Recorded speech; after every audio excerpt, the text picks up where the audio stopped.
Chapter 49-77. Zichen sat on the stone steps in a daze, not daring to believe all of this. Through careful observation, he found that a portion of his extreme power had indeed recovered. Before sleeping, he already felt weak. He thought that since he wouldn't consume too much energy here, he would refine his extreme power after waking up. He didn't expect that after waking up, his extreme power had recovered a bit. At this moment, the old man came with the fishing net, ready to start a new day. "Senior, if I stay on the stone steps, can the extreme power recover on its own?" Zichen asked. No. The old man looked at Zichen and sensed the change in his aura. He was a bit surprised. Zichen took out the extreme power, but he hadn't refined it yet. The old man's expression became a bit surprised. "You're a bit special." The old blind man walked up the stone steps without asking for the reason. Zichen still followed behind. "Have you thought about it?" the old blind man asked. "What do you want to do?" "What can I do?" Zichen asked. "If you stay here, you can only be a corpse fisherman. If you leave, I don't know," the old man said. "The people here almost never communicate. It's already kind of them not to rob when they meet. It's said that if you keep going deeper, you'll be able to survive." Zichen followed behind the old man, still not making a decision. He didn't look down and just sat there, watching the old man cast the net again and again. This time, the old man's luck was very bad. He didn't harvest anything for an entire day. It was said that this was very normal. Sometimes, there would be no harvest for several days. After that, the old man put away the net and planned to leave. "Do you want to go back with me? The night here might not be perfect," the old man said. Zichen shook his head. He didn't consume much energy today, and the extreme power was still in his body. With this power, Zichen didn't have to worry about his life being in danger. The old man left, not insisting on inviting him. Zichen continued to stay here. This time, he stood on the 10th stone step. The sky gradually darkened. There was only day and night here, no sun or moon. Because he fell into a deep sleep yesterday, Zichen didn't see the night. Today, he wanted to see it. There seemed to be movement in the Milky Way behind him. Zichen didn't dare to turn around to look, for fear of danger. The old man was not here. Once he got lost, no one would be able to find him. Gradually, the sky turned completely dark. He couldn't even see his own fingers. Zichen felt a little bored and decided to cultivate here. Cultivation was something he had done for many years. Naturally, he closed his eyes and began to circulate his cultivation method. However, it didn't have any effect because the rules of the past could no longer be used here. This was just a habit, and Zichen did not expect a miracle to happen. His heart was beating. In this dark night, the sound seemed to be exceptionally clear. Suddenly, Zichen opened his eyes. In the dark night, a bright light flashed through his eyes. In his perception just now, there was a surge of power emerging from his heart and entering every part of his body. The power that entered his body was like the power of extremity. His heart came from a dilapidated world, and there were layers of seals inside. After many years of sealing, it still had extraordinary power, and it was all thanks to the help of the black stone. Now, in this place where the rules were different, the power of extremity was flowing out from his heart, which made Zichen feel quite surprised. Because this might be his hope of survival. He closed his eyes again, trying to maintain a meditative state.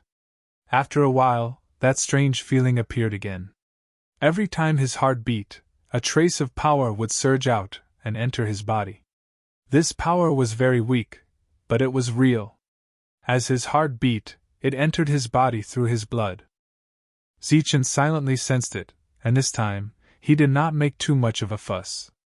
After a long time, he opened his eyes, and there was a look of pleasant surprise in his eyes. Yesterday was not an illusion. His body could indeed recover extremity power, and this power came from his heart. Zichen did not know why this was, but for the current situation, this was a good thing. At that moment, a gust of wind appeared, and Zichen felt his body suddenly become cold. A bone-piercing chill entered his body, causing him to shiver. In the next moment, his expression changed because two rays of light had appeared in front of him. They were like gems, shining in the dark night.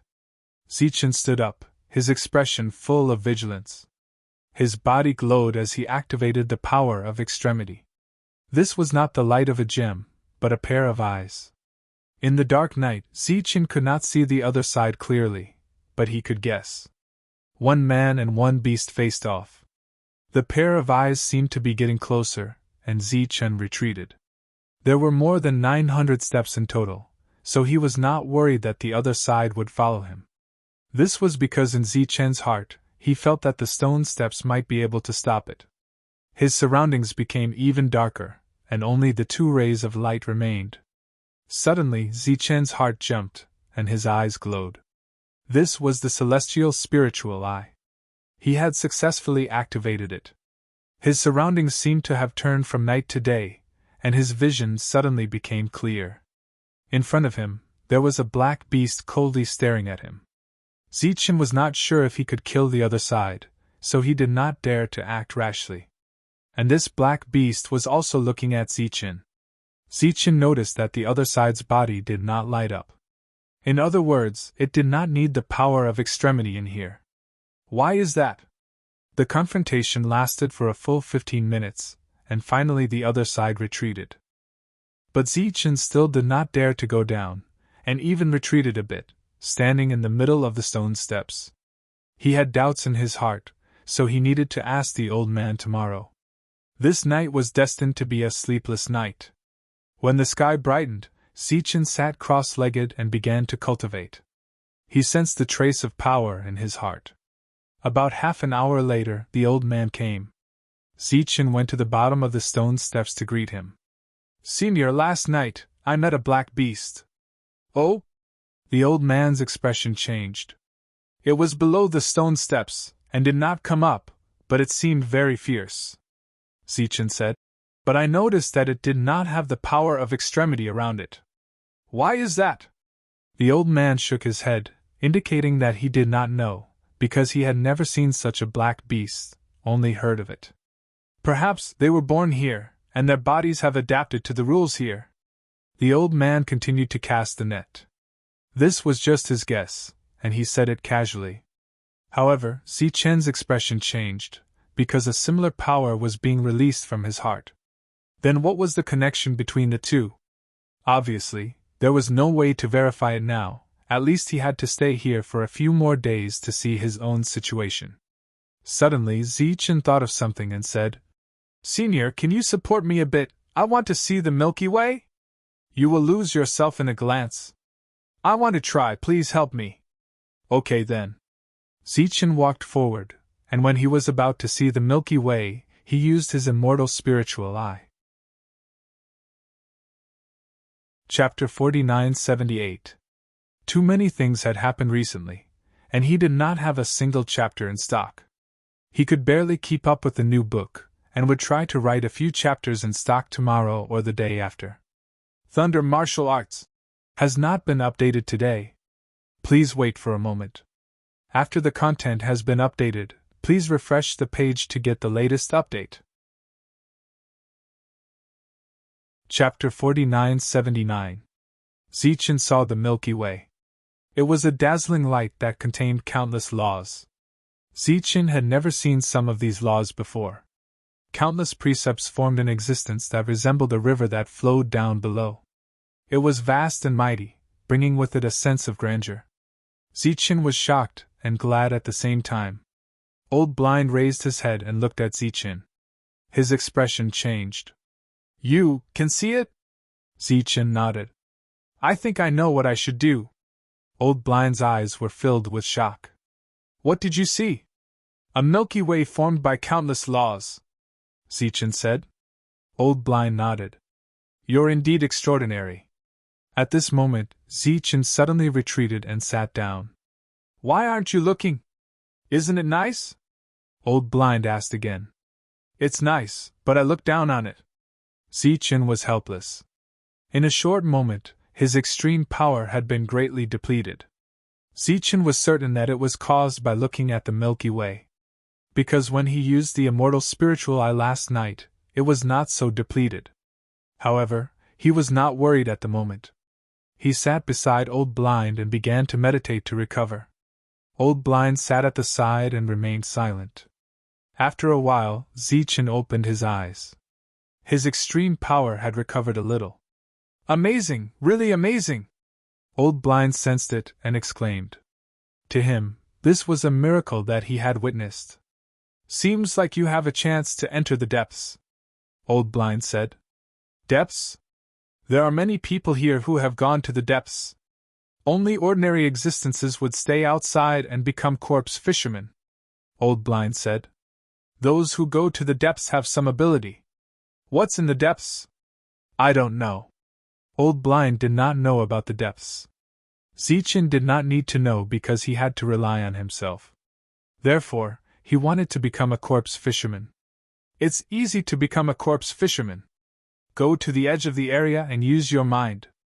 Following Old Blind's instructions, Zichen walked down the more than 900 stone steps and arrived 500 feet away from Old Blind. He took a step forward and used his mind. One. In an instant, ripples surged out in front of Zichen, and countless rules appeared between heaven and earth. These rules were completely different from what Zichen had seen. They converged in front of him, forming a series of stone steps. A total of 999 levels.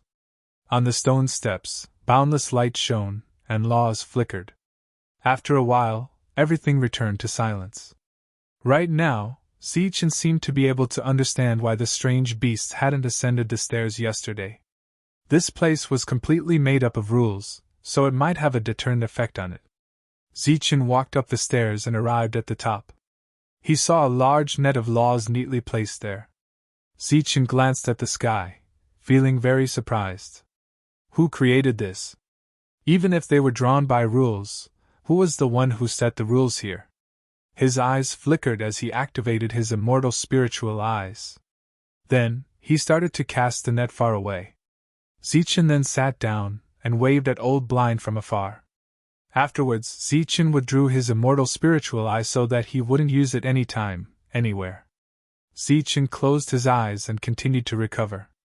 About an hour later, he started to reel in the net, but there was no gain. He continued to cast the net, using his immortal spiritual eyes. Then, he continued to recover. On this day, he reeled in the net several times, but there was no gain. At night, Zichen didn't go back with the old man. Today, the old man also didn't gain anything. After 2 days of no gain, Zichen saw the hardships of life here. He also knew that the old man wasn't easy. He still hadn't used his extreme energy.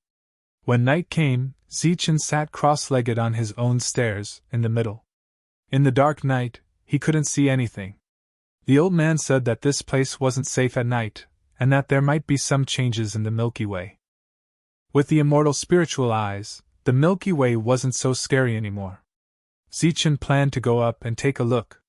At the top of the stairs, Zichen looked down and saw the Milky Way again. Compared to the day, the light here was more intense, and the Milky Way flowed faster. Vaguely, he could see large amounts of true law crystals floating up and down. Zichen's heart skipped a beat. Could he cast the net at night? He decided to give it a try, and cast the net down. Then, he turned around and looked down the stairs. The strange beasts from yesterday didn't appear. Behind them, there was a bright light, but in front of them, there was only darkness. Seeing no abnormalities, Zichen decided to continue recovering. After an hour, Zichen began to reel in the net. This time, there was a gain. A huge crystal appeared in the net. Finally, there was a gain. Zichen put it aside and cast the net a second time. This time, there was no gain. Then, there was a third time, and a fourth time. When the old man came the next day, Zichen had already fished up 2 crystals. There might be people inside, but after waiting for an entire night and not seeing anyone revive, it must be a pure crystal. Zichen carried the 2 crystals on his back and walked down the stone steps. When the old man saw this, he was very surprised. Zichen gave the old man a crystal. The old man refused at first, but in the end, he couldn't resist Zichen and accepted it. The two of them walked towards the extreme vortex. As long as he exchanged for extreme energy, Zichen would have more confidence. "How's the Star River at night?" the old man asked on the way. "It's brighter and more turbulent. I can faintly see some real objects. I suspect those are crystals." Zichen described everything he saw. The old man listened silently. Obviously, he couldn't see, otherwise he would be lost. When they arrived at the extreme vortex, the two of them threw the crystals in one after another. According to the old man, if there was someone inside, they would revive in the extreme vortex. If there was no one, they would become extreme energy. 2 rays of light flew towards Zichen and turned into extreme energy. 3 rays of light came from the old man's side. The amount of extreme energy one could obtain depended on luck. The old man took out a ray of extreme energy to give to Zichen, but Zichen refused. He had a clear advantage. As long as his luck wasn't bad, he would have an endless harvest. But the old man was different. After the two of them returned, the old man went to cast another net, but didn't find anything the entire day. Zichen was recovering. When the sky darkened and the old man returned, he began to work. The first time, he didn't find anything. The second time, he found something. Then the third time, the fourth time, when the sky brightened, Zichen found 3 crystals. This time, he still wanted to give one to the old man, but the old man refused. No matter what Zichen said, the old man didn't want it this time. And so, the old man continued to climb the stairs, relying on himself. Zichen carried the 3 crystals on his back and went to the extreme vortex alone to exchange for energy. Chapter 4980. This was the second person Zichen met in this place besides the old man. He was also a corpse fisherman who had lost his eyes. After seeing Zichen, he was very surprised, but he didn't come over to greet Zichen. The old man had already exchanged for extreme energy and was going back. He looked at Zichen from afar, his gaze mainly falling on the 3 crystals behind Zichen. He was very surprised. 3 crystals at a time, this was a really big harvest. Zichen didn't take the initiative to talk to him. After walking to the extreme vortex alone, he threw the 3 crystals inside. If they were human, they would be able to revive themselves. If they weren't human, they would become extreme energy. 8 streams of extreme energy flew out one after another. Zichen put them away. After exchanging, Zichen began to return. During this time, his extreme energy had been consumed to a certain extent, so Zichen directly refined one. Like life force, as he refined it, the extreme energy he consumed was quickly replenished. This was the first time Zichen refined extreme energy since coming here, and it felt pretty good. After returning, Zichen saw the old man pulling in the net. His luck was pretty good, he got a single crystal this time. The old man walked down the stairs, seemingly satisfied with just one. After saying goodbye to the old man, Zichen watched him leave. He didn't cast the net during the day because he clearly didn't get much. After tasting the sweetness of 2 nights, he decided to work at night from now on. Zichen now had a total of 10 streams of extreme energy. He planned to save some more to ensure that he had enough life force before going deeper. Looking at the sky, the old man wouldn't come again today. Zichen waited until it was dark, then looked around. After confirming that there were no abnormalities, he continued to cast the net. The Milky Way at night was even more dazzling and surging. That night, Zichen got 2 crystals. When the old man came in the morning, Zichen greeted him and left with the 2 crystals. When he was about to reach the extreme vortex, he saw another corpse fisherman. They didn't talk. According to the old man's words, these people were extremely vigilant. Because it was not easy to survive, they would steal from each other. This time, Zichen had obtained 4 strands of energy. He did not consume any of it during the journey, so he sat on the stone steps in a daze. The old man didn't gain anything today either, but he was used to it and wasn't depressed. Soon, it was night. Zichen sat at the top of the stone steps. After casting the net, he began to cultivate. His heart was constantly pouring energy into his body. Currently, it was enough to sustain him using the immortal spiritual eye at night. That night, Zichen obtained 3 crystals. When he met the old man during the day, the old man praised him. 2 more days passed. One day, when the old man arrived, he did not directly climb his own stone steps. Instead, he went to where Zichen was. "Senior, are you looking for me?" Zichen opened his eyes and looked at the old man. The old man said, "You've been exchanging for extreme energy too frequently recently, so you might have been targeted. Don't go exchanging for the next few days." "Oh?" Zichen thought of other corpse fishermen. During this period, he had met them several times, but he had never greeted them. Moreover, they were all different people. "It's too difficult to fish for crystals. Often there will be people who don't get anything for 3 to 5 days. Not only do you get something every day, your gains are not small either. You need to be careful." After reminding Zichen, the old man left. Zichen sat there and thought for a while before deciding not to exchange for crystals. In fact, during this period of time, he had already saved up a lot of extreme energy. He already had thoughts of leaving. For 2 days, Zichen did not go out to exchange. But at night, he was still fishing, and there were already 4 crystals beside him. On the 3rd night, it was unknown whether it was due to his good luck or not, but Zichen had obtained a total of 5 crystals. Therefore, during the day, Zichen found the old man and asked him to help. Although the old man was a bit hesitant, he did not refuse. Zichen carried 5 crystals while the old man carried 4. The 2 of them walked towards the extreme whirlpool. This time, before they even reached the destination, corpse fishermen appeared. There were 3 of them. Not bad. The 3 of them walked forward. They did not have eyes, but their expressions showed that they were up to no good. Zichen put the crystals on the ground and said coldly, "What do you want?" "Nothing. I'm just curious. You didn't destroy your eyes, so how did you become a corpse fisherman?" Among the 3, the one in the middle asked. "Can I just close my eyes?" Zichen said. "Easy for you to say.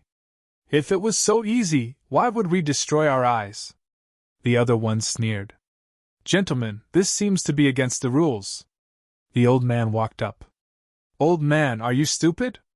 What rules are there here? Being alive is the biggest rule." The one in the middle had a cold expression. The 3 of them were holding a wooden stick in their hands, and they were holding it tightly. "I'll give each of you 1 strand of energy, and you can leave now, okay?" The old blind man said again.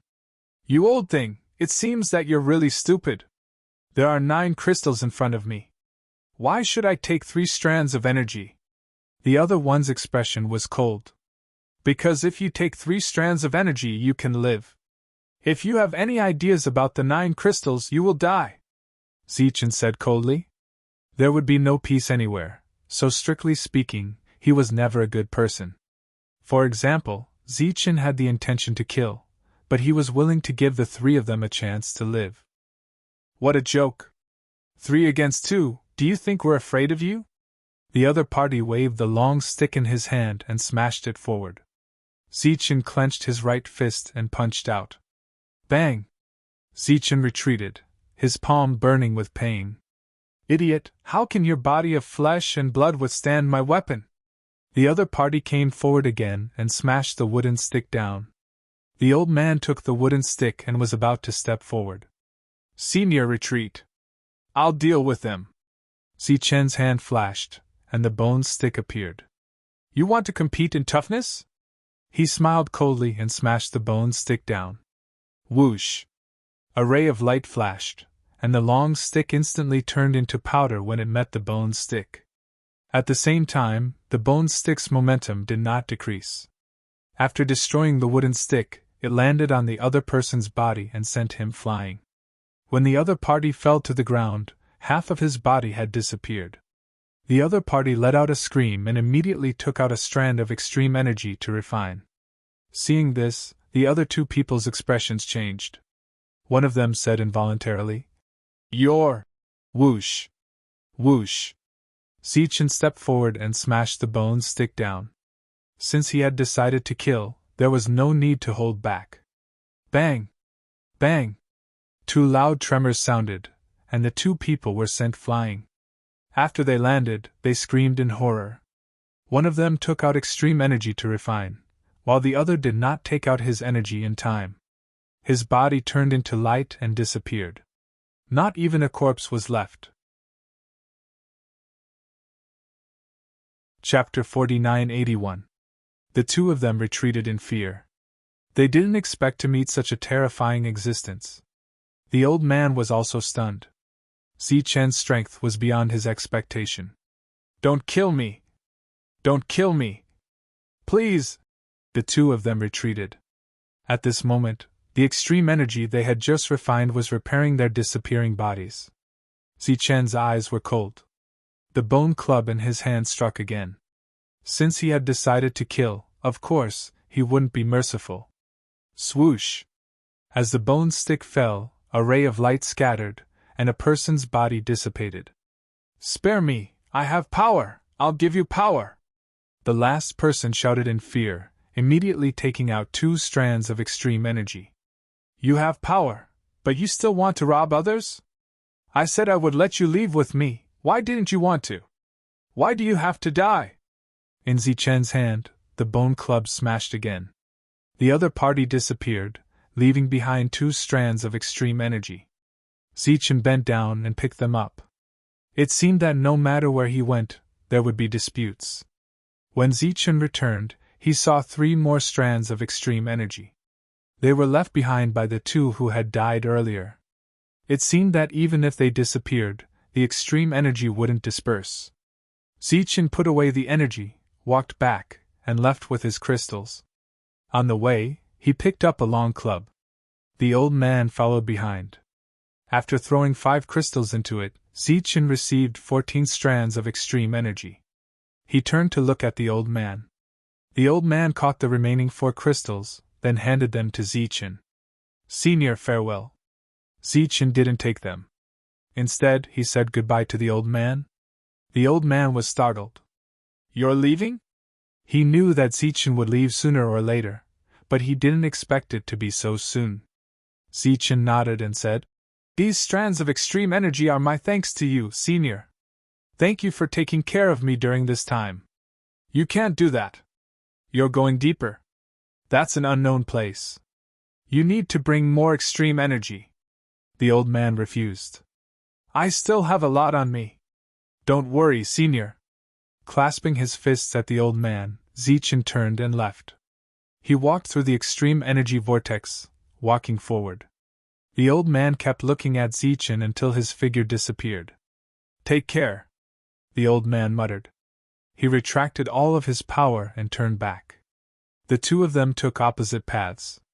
The old man had already accumulated quite a bit of extreme energy, but he was already used to this kind of lifestyle, so he didn't want to change it. What lay ahead was unknown. Zichen continued forward. Along the way, he did not see anything. Even vegetation was rare. The wooden stick in his hand was a little heavy, showing its extraordinary side. However, in front of the bone staff, they were unable to withstand a single blow. The old man didn't know where the depths were, so he didn't give Zichen any directions. Zichen could only walk in the direction he thought was the depths. After walking for about an hour, Zichen took out a strand of energy to refine. The previous battle had caused him to expend quite a bit of his extreme power. In this kind of unknown place, everything had to be done with caution. It was a great taboo to not be able to maintain sufficient strength. There was no sun during the day, but judging by the time, it was almost dark. Zichen didn't find any other buildings, nor did he find any other place to rest. This night was destined to be unusual. As the sky gradually darkened, Zichen found a high ground and walked up. He sat cross-legged, waiting for night to come. There was no moon or Xingqian in the night. Heaven and earth were completely dark. Only Zichen was bright. He opened his eyes. In this unfamiliar place, he felt a bit uneasy. His eyes couldn't see anything around him, which made him even more uneasy. He didn't try to use his immortal spirit eye, because he wasn't sure what he would see. The wind started to blow. Inside the howling wind, something seemed to be blowing on his body, causing his clothes to flutter. Maybe it was the wind that blew the leaves. Zichen held the staff in his hand and began to focus on circulating his cultivation technique. He maintained absolute focus, making himself even more vigilant. The howling wind was still howling around him, like the cries of ghosts. Zichen sat cross-legged there, not moving at all.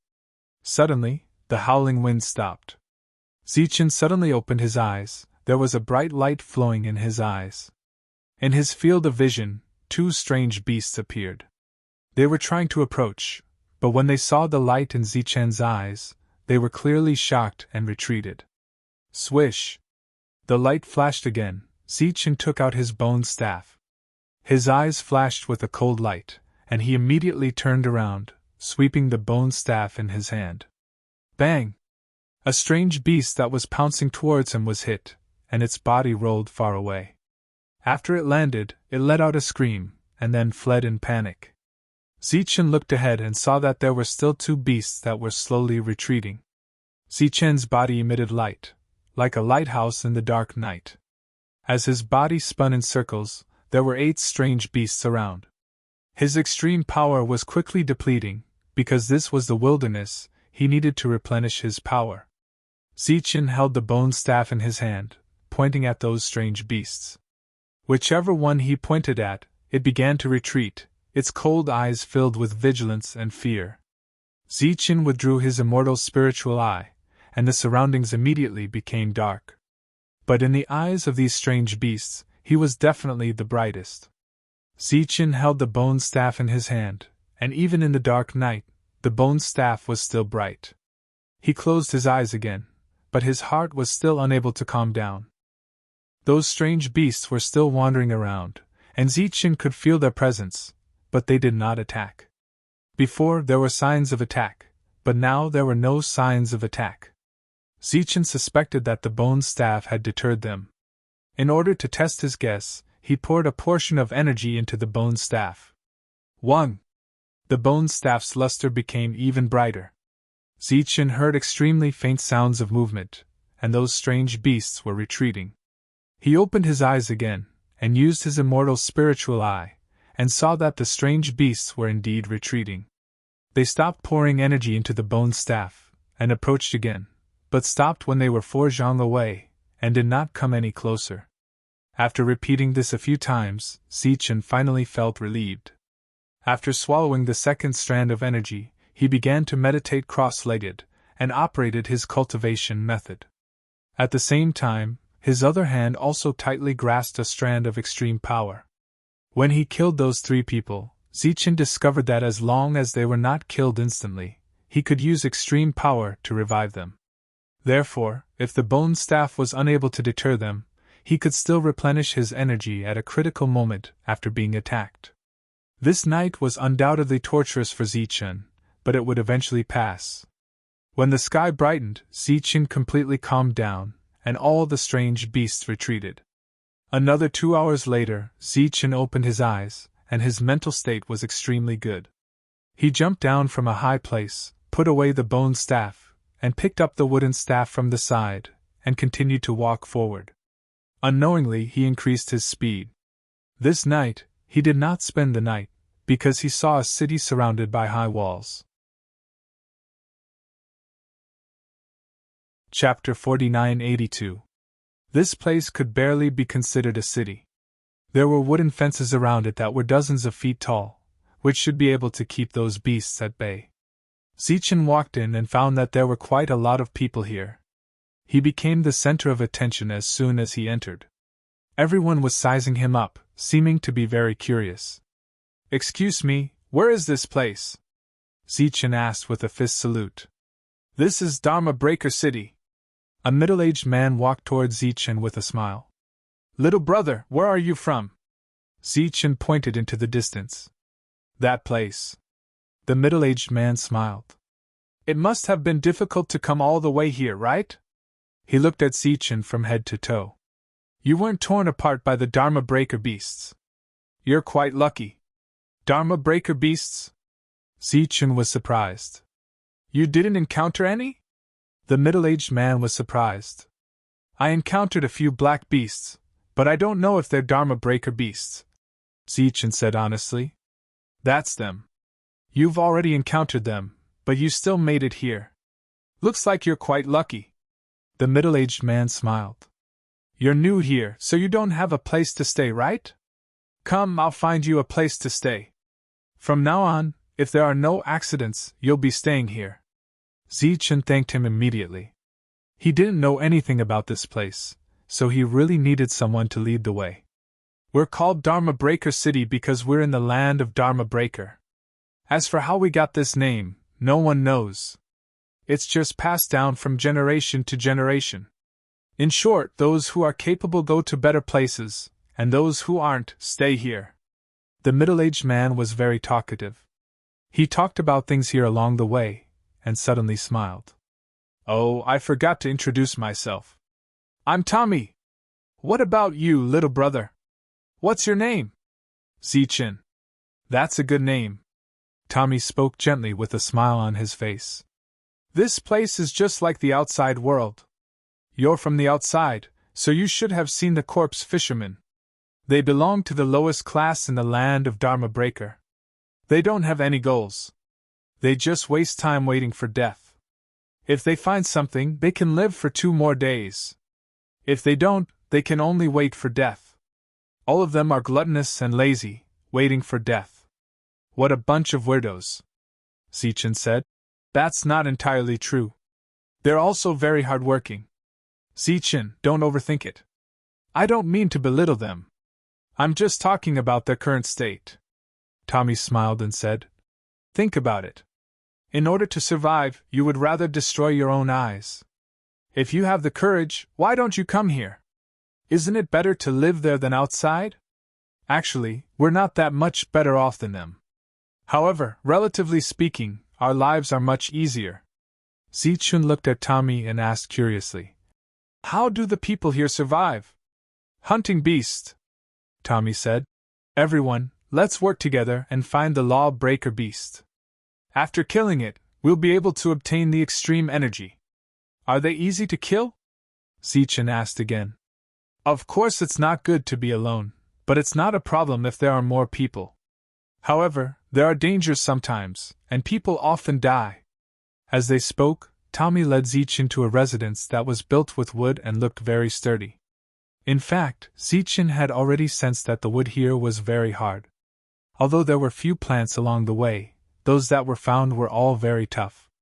If they were in the outside world, they could be used as weapons. A brother of mine used to live here, but he was killed by a law-breaker beast when he went out hunting, so this place has been empty ever since. Tommy explained. Actually, this place doesn't belong to my brother. Everything here belongs to the mayor. Tommy pushed the door open. The room was very clean. There was a wooden table, a few stools, and a wooden bed. After entering, Zichun felt that the speed of energy loss had obviously decreased. He thanked him profusely. Compared to the vigilant corpse fishermen outside, the people here were much friendlier. Tommy waved his hand and said, You're welcome. 2 extreme energy. Huh? Zichun was startled. Tommy's smile didn't fade. Zichun, it's not free to live here. You have to pay 2 extreme energy. Everyone is like that. Tommy pointed in a direction and said, You forgot. I just said that there's a mayor here. Everything here belongs to the mayor. The house, the city walls, everything. The mayor provides us with a place to live, so of course he has to pay. Oh, that's only natural. Zichun heard and immediately took out 2 extreme energy. He was a bit pained, but he also felt lucky. He said, Fortunately, we're here. Otherwise, it would be troublesome. Okay, then I'll take it for you. Tommy stood up and said, Zichun, you rest here first. If you want to go hunting, you can come with us. We'll distribute the extreme energy according to your contribution. Zichun heard and said, That's great. Tommy smiled. Of course, I'm very familiar with everyone in the team. Just give them a call and I'll be able to help you. While saying that, he looked at Zichun. Zichen reacted and said, "Then I'll have to trouble you, big brother Tommy." Then, he reluctantly took out a stream of extreme energy and gave it to Tommy with a smile. Tommy took the energy and patted his chest, saying, "Don't worry, leave it to me. I'll try to make sure you can go hunting with the team tomorrow morning." After sending Tommy away, Zichen closed the door. Since he was outside, he had to be a bit more careful. He'd prepared quite a bit of extreme energy for this trip, so he didn't use much on the way, which was much better than he expected. So right now, he still had a lot of extreme energy left. He then sat cross-legged on his bed and began to recover his energy. As his scripture circulated, his heart beat, replenishing his extreme energy. Zichen wasn't sure how much extreme energy was stored in his heart, and he didn't know when it would be used up. Tommy walked out of Zichen's room with the same smile on his face. "Tommy, you look like you're in a good mood. Did you get something good?" someone asked. Tommy curled his lip, saying, "Good my ass. He's so poor, he only got one extreme energy no matter how hard he tried. He looks like a decent person, but he's actually so poor. Are you going hunting tomorrow?" "Of course." "That's great, bring that brat along, he can help us out too." "Sure." That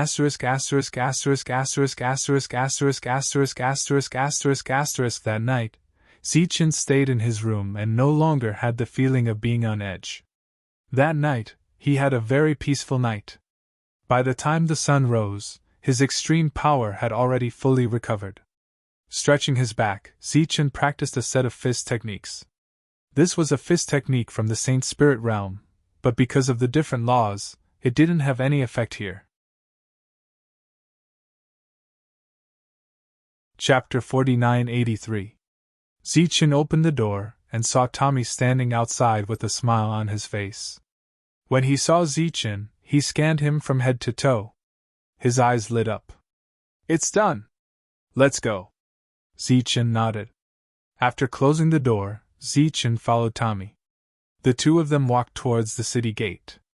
Along the way, they saw some people. Almost all of their gazes were on Zichen. Some were curious, but most of their gazes were cold. Or rather, they were pitiful. "Let's go. Everyone wait outside." Zichen saw a group of 6 people at the gate. When they saw Tommy, they immediately waved at him. Zichen followed them. Everyone looked at Zichen and sensed that he was at his peak. A strong man smiled. "Good boy. Not bad. Zichen saw this person yesterday." He nodded at him. Tommy said, "This is Willie. Willie, his name is Zichen." Willie went up and patted Zichen's shoulder. "Do your best." Then, Tommy introduced the other 5 people one by one. One of them, Lu Fu, said, "Let's go. Time is of the essence. We'll try to come back tomorrow." "Are we going to spend the night outside?" Zichen's expression changed. "The lawbreaker beast usually only comes out at night. Of course we're going to spend the night outside." "Why? You don't want to? Then let's go back." Tommy had introduced him earlier. His name was Derek. "Of course we're going," Zichen said immediately. The 8 of them walked out. Zichen carried the wooden stick he brought. This was his protection. "Zichen, you look like a corpse fisherman. Take a look at what we've got." Tommy held a spear. Of course, it was also made of wood. However, it had been polished and looked very sharp. The others were also holding weapons. There were knives and swords, but they were all made of wood. Zichen had once asked Old Blind why they didn't use weapons. The answer was that the weapons from the original world would become very fragile after coming here because of the different rules. For example, a Heaven's Chosen soldier could be easily smashed by Zichen with the wooden stick as if it was tofu. This was the influence of the rules. Zichen had guessed more than once that what was in the Milky Way was the law of the myriad worlds. As for this place, it was a place where the Milky Way had filtered through. In other words, it was a higher level space. Therefore, the rules here were above the myriad worlds. Zichen had once guessed that this might be the Immortal Spells world, but he quickly rejected that notion. The Immortal Spells world was an extremely lively place. It would not be so desolate. Other than that, the rules of the Immortal Techniques world were the same as the 10,000 realms. This could be seen from the many legacies he had obtained.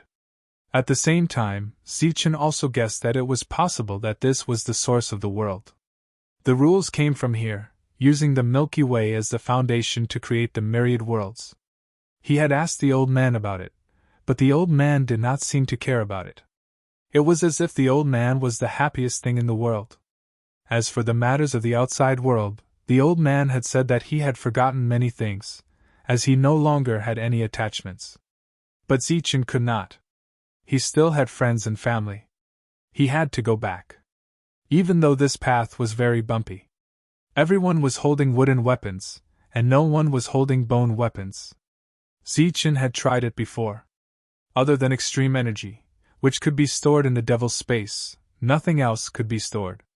For example, this wooden weapon, and the fishing net of the past. It was the same. But Zichen's bone stick could be stored away at will. This surprised him. At the same time, the immortal spiritual eye could also be used here. It was a little unbelievable. The group did not speak much. As they moved forward, their gazes swept the surroundings. Zichen, go get some branches. After walking for 2 hours, Tommy saw some withered branches and immediately instructed Zichen to pick them up. Zichen nodded and went to pick up a lot. They were probably going to start a fire at night. These branches were already withered. Compared to other vegetation, they were less resilient. But they were still very tough. After Zichen picked up a handful and carried them, it undoubtedly increased the consumption of his energy. Arriving at a wasteland, Wiley stood on a high ground. He looked around and said, "Today, we will hunt here." Everyone nodded in agreement. Zichen, leave the things here. Go get some more branches. We have to stay here for a night. We have to make the fire stronger, Tommy said. Zichen nodded again, and then went back the way they came. There were some withered branches on the way back. Originally, only Zichen had brought withered branches. The others were empty-handed. The 7 of them looked at Zichen silently. Lu Fu smiled and said, "Very obedient." Then, the 7 of them sat there and chatted. As they chatted, their bodies lit up. Their lives were being consumed. But compared to Zichen, who was busy, the consumption was much less. After 4 trips, Zichen sat on the ground. He had consumed a lot of energy. If this continued, he would have to use extreme energy before nightfall. "Why did you stop?" "It's not enough," Tommy said. "1 pile in the middle and at least 6 piles on the sides. Only then can we ensure everyone's safety." Zichen hesitated and said, "I use too much energy." "It's okay if you use more energy now. Anyway, you won't do anything. When the law-breaking beast comes, we will deal with it," Tommy said. "Since you have joined this group, you have to contribute. If you don't want to contribute, then you want to get something. How can that be? Don't you think so?" "Okay." Zichen stood up. "Don't be unwilling. If you don't want to join the group, you can just leave," Derek said indifferently. Derek said faintly, "We don't want another person who doesn't know anything to share our harvest with us." Zichen didn't say anything. He went back and forth a few times, carrying 7 piles of firewood and placing them in 7 places. The sky gradually darkened. The 7 of them stopped chatting and went to the piles of firewood. There was 1 pile in the middle and 6 piles on the sides. When the sky was completely dark, they started to light the fire. The flames burned brightly, making the surroundings brighter. The 7 of them sat in the middle of the fire. Zichen sat alone on the side. It could be seen that the 7 of them became nervous. Soon the wind blew, and there was light in the dark night. Law-breaking beasts. Zichen stared ahead. His face couldn't help but change. Because of the light, he could see that there were a lot of law-breaking beasts. "Why are there so many?"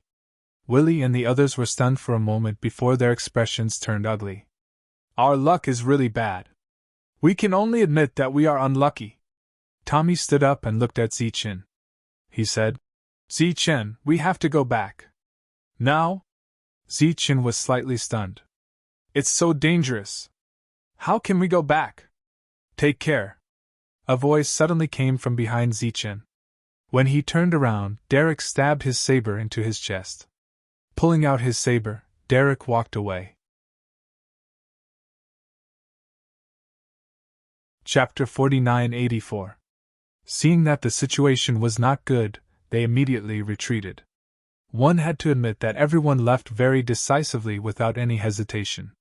However, if they wanted to escape successfully, they needed a bait, and that person was Zichen.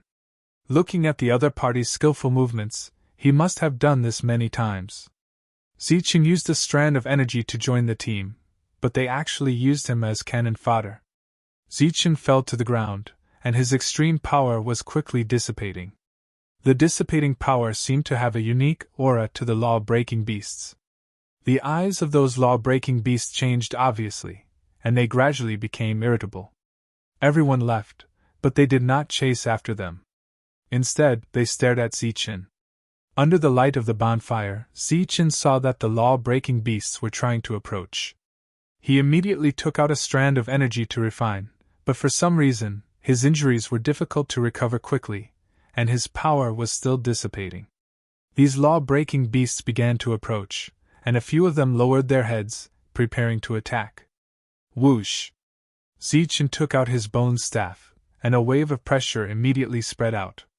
Those law-breaking beasts immediately stopped and looked at the bone staff warily. Buzz! Zichen began to activate the bone staff with all his strength, and a powerful aura immediately surged out.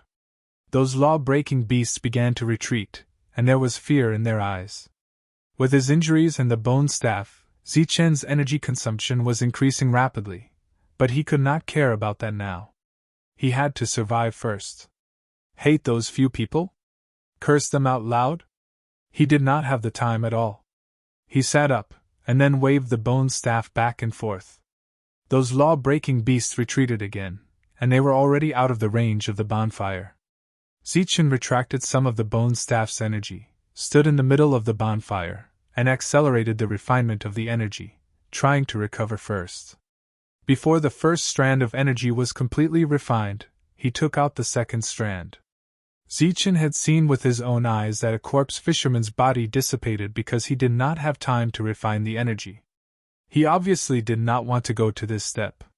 He wanted to live. He did not expect to encounter such a man-made crisis on his first hunting trip.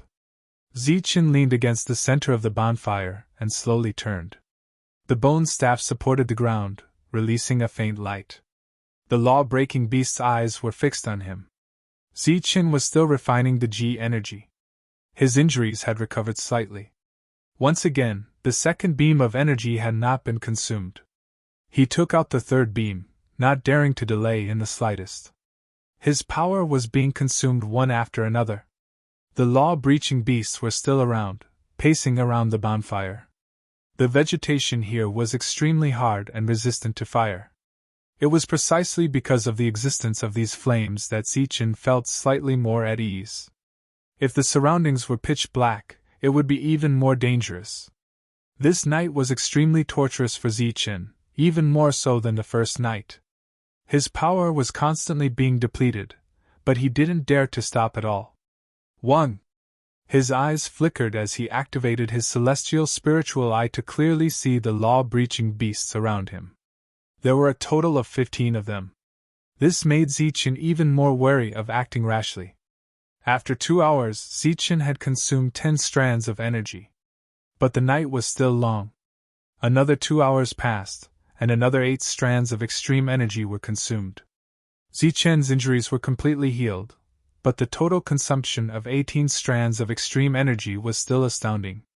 Fortunately, he managed to keep his life. If it had been anyone else, they would have died long ago. After his injuries were healed, Zichen used all his strength to maintain the bone staff. At the same time, his eyes were fixed on the law-breaching beasts. If possible, Zichen didn't mind taking the initiative to attack. The bonfire was still burning. The firewood was extremely resistant to fire, and occasionally crackled. These law-breaching beasts were also unwilling to give up. After all, They had been waiting here for an entire night. Suddenly, Zichen moved. Like an arrow released from a bow, he instantly appeared in front of a law-breaching beast, and viciously smashed the bone staff in his hand. He attacked with all his strength. Bam! The law-breaching beast clearly didn't expect Zichen's sudden attack. Its body had just leaned back when Zichen's bone staff landed on its head. With a huge tremor, the law-breaching beast flew backward. In Zichen's left hand, the wooden staff danced and spun in a circle on the spot. Banging sounds rang out continuously, and the law-breaching beasts that rushed over were forcibly sent flying. Zichen retreated again and threw the wooden staff on the ground. Another wave of energy appeared in his hand.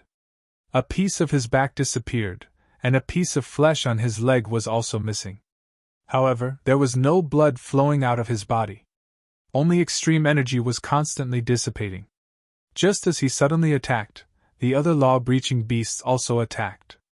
They were no longer afraid of the bone staff. Zichen was injured. The law-breaching beast that was hit in the head was rolling on the ground, struggling, and screaming. It seemed to be in great pain. Zichen retreated to the bonfire again. The other law-breaching beasts didn't attack anymore. Suddenly, a gust of wind blew over. The law-breaching beast let out a miserable cry, and its body was enveloped by the black gust of wind. Suddenly, countless lights appeared in the gust of wind. It looked like countless rules were circulating. The next moment, the gust of wind disappeared with the law-breaching beast.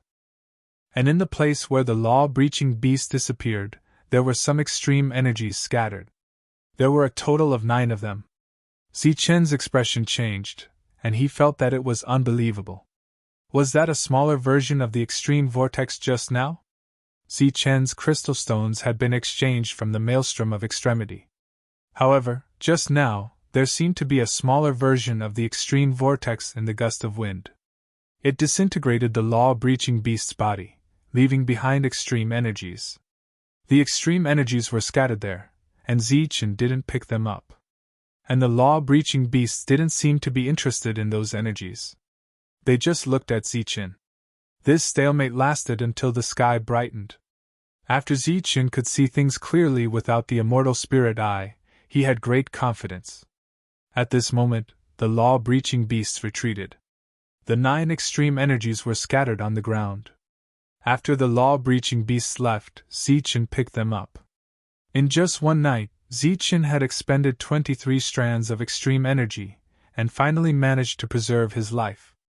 These 9 energies were a pleasant surprise. The bonfire had been extinguished, and there was still some smoke rising. Zichen put away the bone staff, picked up the wooden staff, and walked back the way he came. He didn't meet anyone else along the way. In less than 2 hours, Zichen arrived at Law-Breaching City. Looking at the open gate from afar, his eyes were a little colder. Entering the gate, Zichen saw Tommy. The other party also saw Zichen, and was shocked as if he had seen a ghost. You! He was so shocked that he couldn't say a word. Zichen quickly approached, holding the wooden staff in his hand tightly, and hit the other party's head hard. There was a loud bang. Tommy was sent flying. Help! Tommy fell to the ground, and the energy around him began to dissipate. He screamed in horror. Chapter 4985. Zichen waved the long rod in his hand, forcing Tommy to retreat. Tommy's energy began to drain away, which was a sign of injury. He screamed and immediately used his energy to refine the energy. Go to hell! Zichen's eyes were filled with killing intent. The long rod in his hand hit Tommy's head. With a bang, Tommy rolled on the ground. Zichen stepped forward and the long rod in his hand fell again. He was about to smash Tommy's head. Bang! A wooden saber approached and blocked Zichen's attack. It was Derek. It was this wooden saber that stabbed him in the sky last night. When enemies met, their eyes turned red. Zichen gave up on Tommy and attacked Derek. Their weapons kept colliding. This was a pure competition of strength. Zichen was obviously stronger. After 5 consecutive strikes, Derek's weapon fell from his hand. Then 2 wooden spears came from the left and right, blocking Zichen's wooden rod that was about to hit Derek's head. It was Willy and Ruffo. Zichen was forced back a few steps. Then, he charged forward again. Facing several people, he was not afraid at all. The rest of the people in the city heard the commotion and ran over. After seeing Zichen, the newcomer, everyone's expression changed. When Tommy and the others returned last night, they said that the newcomer Zichen did not listen to their advice and attacked on his own. He was ambushed by law-breaking beasts. They tried their best to save him but failed. So, they returned early. But today, when Zichen returned, he was looking for trouble with them. Everyone looked ahead. Zichen's combat strength was obviously very strong. Everyone was a force, but Zichen could suppress several people. His combat strength was tyrannical. Seeing Zichen's killing intent, many people's expressions changed. Some of them had already guessed the reason. In fact, Tommy and the others did not have a good reputation. The newcomers under them often disappeared mysteriously. "Get lost!" Zichen shouted and smashed the long rod in his hand. Although it was not sharp, it was full of strength. Bang! Lu Fu and Willy immediately retreated. They looked at Zichen and shouted, "Stop! No fighting is allowed here! In your eyes, are there still rules?" Derek had already gotten up from the ground and was angrily rebuking Zichen. "All of you must die!" Zichen stared at them, his eyes full of murderous intent. At this moment, no rules could restrain him. Since it was the law of the jungle, there was no need to hold back. He forced a few people back again, then rolled on the ground and picked up Derek's wooden blade. Ignoring the 2 spears beside him, Zichen endured 2 attacks and arrived in front of Derek. The other party's face was filled with fear as he quickly retreated. Puff! The wooden saber in Zichen's hand pierced into his opponent's chest. "You want to kill me? Just as well, I want to experience this feeling too." Zichen looked at Derek, his eyes cold. He pulled out the wooden blade once more and stabbed it into Derek's body. "How do you feel?" Zichen was smiling, but his smile was like that of a demon. Puff! Puff! Zichen stabbed again and again, piercing into Derek's body. Derek was filled with fear. Energy kept circulating in his left and right hands, and his desire to live was very strong. The others were also scared silly and didn't dare to step forward. "Do you even deserve to live?" Zichen smiled mockingly and acted as if he was going to chop off Derek's arms to prevent him from absorbing energy. At this moment, a hand grabbed Zichen's arm. "Scram!" Zichen roared in anger, wanting to shake the other party off but discovered that he didn't succeed. He was slightly surprised and circulated his energy again, but there was still no reaction. The hand that grabbed his arm was extremely strong and didn't budge at all. Zichen turned his head and saw a middle-aged man standing there. "That's enough," the middle-aged man spoke. "Who are you?" Zichen stared at the other party, holding the wooden blade in his hand tightly. "Zichen, how dare you not bow when you see the city lord?" Tommy immediately shouted at Zichen. "City lord?" Zichen was stunned and a little surprised. However, he wasn't afraid. He stared at the other party and asked, "Why are you stopping me? Fighting is not allowed here," the city lord of Shatterlaw City said. "They ambushed me last night and threw me in the wilderness to attract the law-breaking beast. They took the opportunity to escape," Zichen said coldly. "So, they all deserve to die." His words caused an uproar. Many people had guessed it. "I know, but this is a city. Fighting is not allowed here," the city lord said. "This is the rule here." "All right, I will abide by the rules," Zichen said and pulled Derek out of the city. The city lord was very strong, and he didn't want to fight him. "City lord, save me! Save me!" Derek shouted in fear. If he was dragged out by Zichen, he would really die. "Stop!" The city lord reached out his hand again, wanting to stop Zichen. Zichen turned around and slashed down with the wooden blade in his hand. The city lord reached out his palm. In his palm, there were 2 rays of power lingering. The long blade hovered in his palm, motionless. 2 rays of power! Zichen's face changed. He immediately let go of Derek and slashed forward with all his strength. The city lord's palm moved slightly. Suddenly, a strange power spread out. With a loud bang, Zichen was sent flying, dragging the long saber in his hand along with him. The two of them weren't on the same level at all. What are you? Zichen looked at the other party. The other party's second attack had caused 2 rays of power to resonate. In the outside world, it was relatively simple because it was just an ordinary battle skill. But here, because of the different attributes, Zichen couldn't use any other battle skills except for his immortal spiritual eye. But just now, the city lord had used it. This is the law-breaking technique. Only 2 rays of power can master it. Seeing Zichen's confusion, the city lord took the initiative to explain. Zichen stood up and walked to the side to pick up the wooden blade. You want to fight again? The city lord looked at Zichen. Zichen didn't answer and asked, How does the city lord plan to deal with them? This is just your own words. And there's no evidence. It's hard to believe, the city lord said lightly. Yes, who would believe you? Derek immediately said. Zichen nodded. He understood the true meaning of the city lord's words. Then I'll wait for them outside. With that, Zichen turned and walked out of the door. Once outside the city, there were no rules to speak of. Everything could be done as usual. Zichen had a lot of extreme energy on him. He was confident that he could wait for them to come out. Derek and the others saw this and their expressions changed. If this continued, wouldn't they still die? They looked at the city lord, who turned and left. Obviously, he tacitly agreed with Zichen's actions. That wooden blade is mine, Derek shouted. Unfortunately, Zichen didn't care at all. He walked to the door, turned to face them, and sat down cross-legged. Seeing the city lord's 2 rays of power and his battle skills, Zichen saw some confidence. But before that, revenge must be taken. Chapter 4986. Zichen took out a strand of extreme energy and refined it. Previously, he was injured by the 2 wooden spears, and now he was starting to recover. Tommy and the others stood in the city. All of them had worried expressions. Zichen guarding there was equivalent to cutting off their path. If they went out, they would be killed.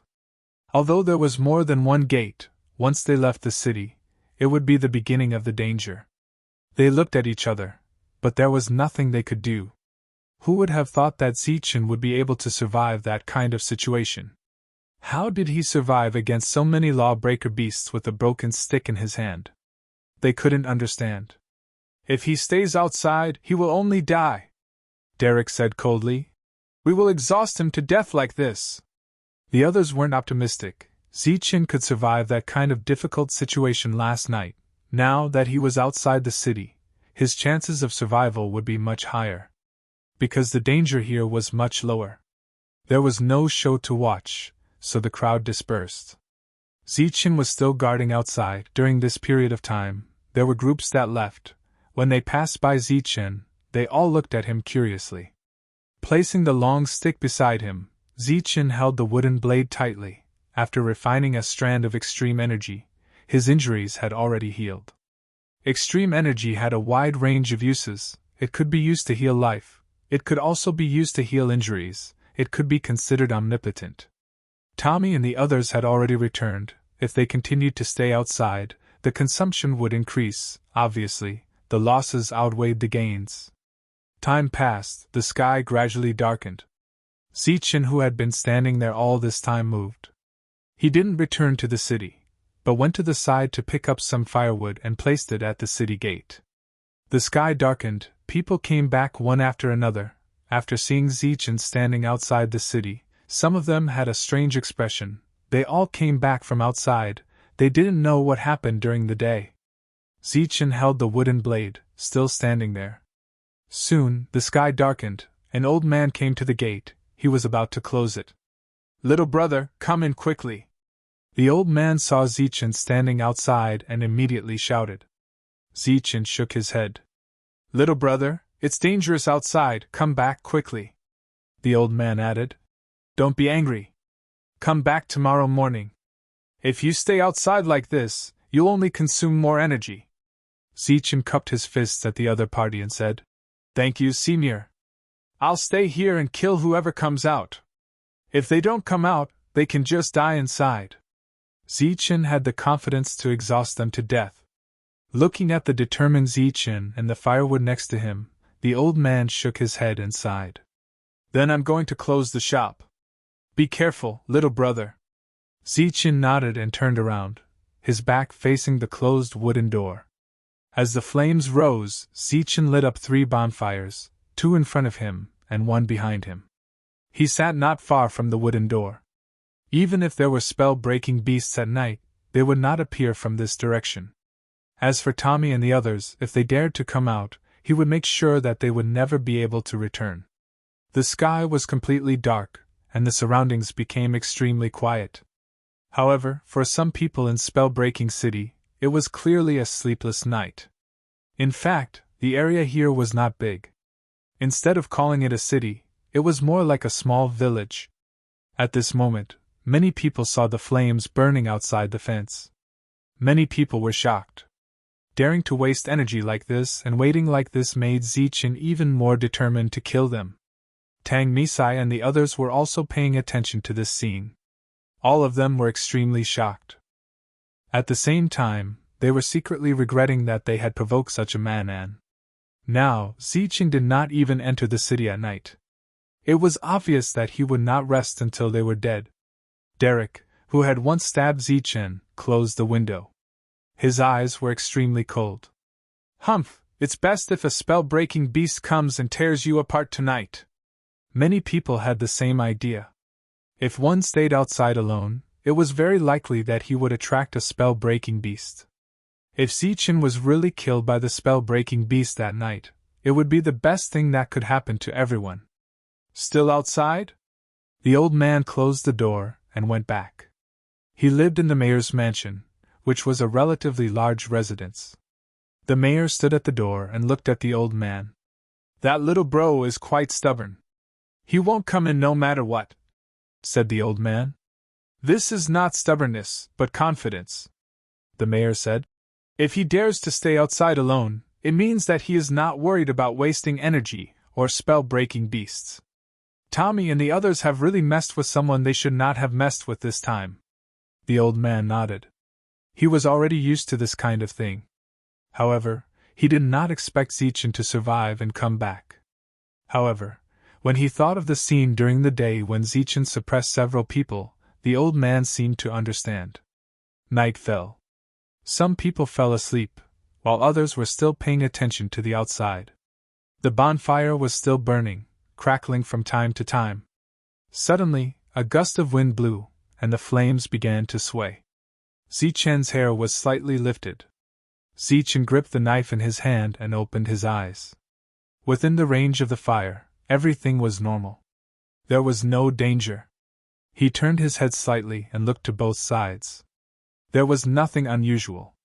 He closed his eyes again and allowed his heart to calm down completely. On his left hand, a beam of extreme energy was ready to be used at any time. After about an hour, Zichen opened his eyes again. This time, he saw a pair of eyes at the edge of the bonfire. Zichen used his immortal spiritual eye. His back was to the wooden door, so no one could see him. In his vision, there was a single spell-breaking beast. There was only one. Zichen's eyes lit up. He put away the extreme energy, picked up a piece of firewood in front of him, and then walked forward with the wooden knife in his hand. As he walked forward, the spell-breaking beast began to slowly retreat. Soon, the man and the beast walked into the darkness. However, Zichen had a torch in his hand, so he could still see a small area clearly. In the city, some people who were awake noticed this and immediately walked out of their rooms to look outside through the wooden door. They saw Zichen throw away the torch and slash forward with the wooden knife in his hand. In the dark night, there were occasional flashes of cold light. The man and the beast fought together. During this time, there were fluctuations of energy. This battle was mixed with Zichen's angry roars and the spell-breaking beast's roars. After about 10 breaths, everything returned to normal. Zichen's body was covered in wounds. The spell-breaking beast in front of him fell to the ground. Light appeared, forming a small extreme vortex and swallowing the spell-breaking beast's body. After a while, the extreme vortex disappeared, leaving behind 9 beams of extreme energy. Zichen put away these energies, took one in his hand, and walked over while refining it. Walking back to the bonfire, Zichen began to recover from his injuries. In the dark night, cries of surprise came from spell-breaking city. Chapter 4987. I have something to do, so I have no updates today. From tomorrow onwards, I will strive to keep updating this month. Thunder Warrior has no updates today. Please wait for a moment. After the content is updated, please refresh the page to get the latest update. Chapter 4988. Cries of surprise rang out one after another. Many people walked out of their rooms and saw Zichen walk back to sit by the bonfire through the gap. He sat cross-legged and refined the extreme energy. A single person had killed a law-breaking beast. Everyone was moved. Thomasai and the others had heavy hearts. They felt extremely pressured. After returning to their rooms, they couldn't sleep for a long time. Zichen had killed a law-breaking beast and obtained 9 strands of energy. Not to mention that he could hold on for a while, this combat strength was already not something they could fight against. With Zichen guarding outside, they didn't dare to go out at all. In the end, they would die. Before the sky brightened, Tommy walked out of the room and went to find the others. These people didn't sleep. After Zichen's display of strength, no one could sleep. What should we do next? The few of them sat together, looking very worried. A cold light flashed in Derek's eyes. Damn it! Since we can't exhaust him to death, let's gather some people tomorrow and kill him together. Willie smiled bitterly. Who's willing to join? We'll give them extreme energy. I don't believe that no one will be willing. Derek had stabbed Zichen before. During the day, Zichen had snatched his wooden blade. His heart had always been filled with resentment, but of course, more than that, he was afraid. If it were any other time, maybe someone would. But this time, after seeing Zichen's strength, who would dare to make a move? Tommy also smiled bitterly. Guys, think about it. How many law-breaking beasts were there that night? Everyone's hearts tightened when they recalled the scene that day. Visually, there were more than a dozen law-breaking beasts. There were so many law-breaking beasts, but Zichen survived. How many people do you think we need to find to kill him? No one knew how Zichen had managed to survive. Then what should we do? Derek said. Do we just stay here until we run out of energy and are exhausted to death? At first, they thought that they could exhaust Zichen to death. But after what happened earlier, it was obvious that this was impossible. Zichen had the ability to kill lawbreaker beasts on his own. Under such circumstances, it was impossible for him to be exhausted to death. Let's reconcile. Tommy sighed helplessly. Reconcile? How is that possible? Derek said. Didn't you see how Zichen looked? He couldn't wait to cut us into pieces. The others also had strange expressions on their faces. Obviously, they didn't think this would work. Tommy looked at Derek. Derek's expression changed as he angrily said, Tommy, you're not going to push me out, are you? You want to sacrifice me so that you can live? The expressions of the others changed again, and the look in their eyes changed. After all, the one who had stabbed Zichen to death was Derek, not them. Speaking of which, the two sides did not seem to be in an irreconcilable situation. Just as everyone's expressions changed, Tommy said, What are you thinking? Of course, it is impossible for us to reconcile, but we can go to the city lord and ask him for help. No matter what, the city lord is the strongest person here. No matter how arrogant Zichen is, he still has to give the city lord some face. When the others heard this, they all nodded. As for Derek, he was also relieved. As long as he was not sacrificed, it was fine. However, at that moment, he noticed the change in everyone's eyes. He couldn't help but feel a little angry, but he didn't show it. The sky finally brightened. The old man came to the gate and opened it again. Zichen stood up. The flames around him had been extinguished. He stretched his muscles and turned to look at the old man. The old man smiled at Zichen. "Little brother, you're really amazing."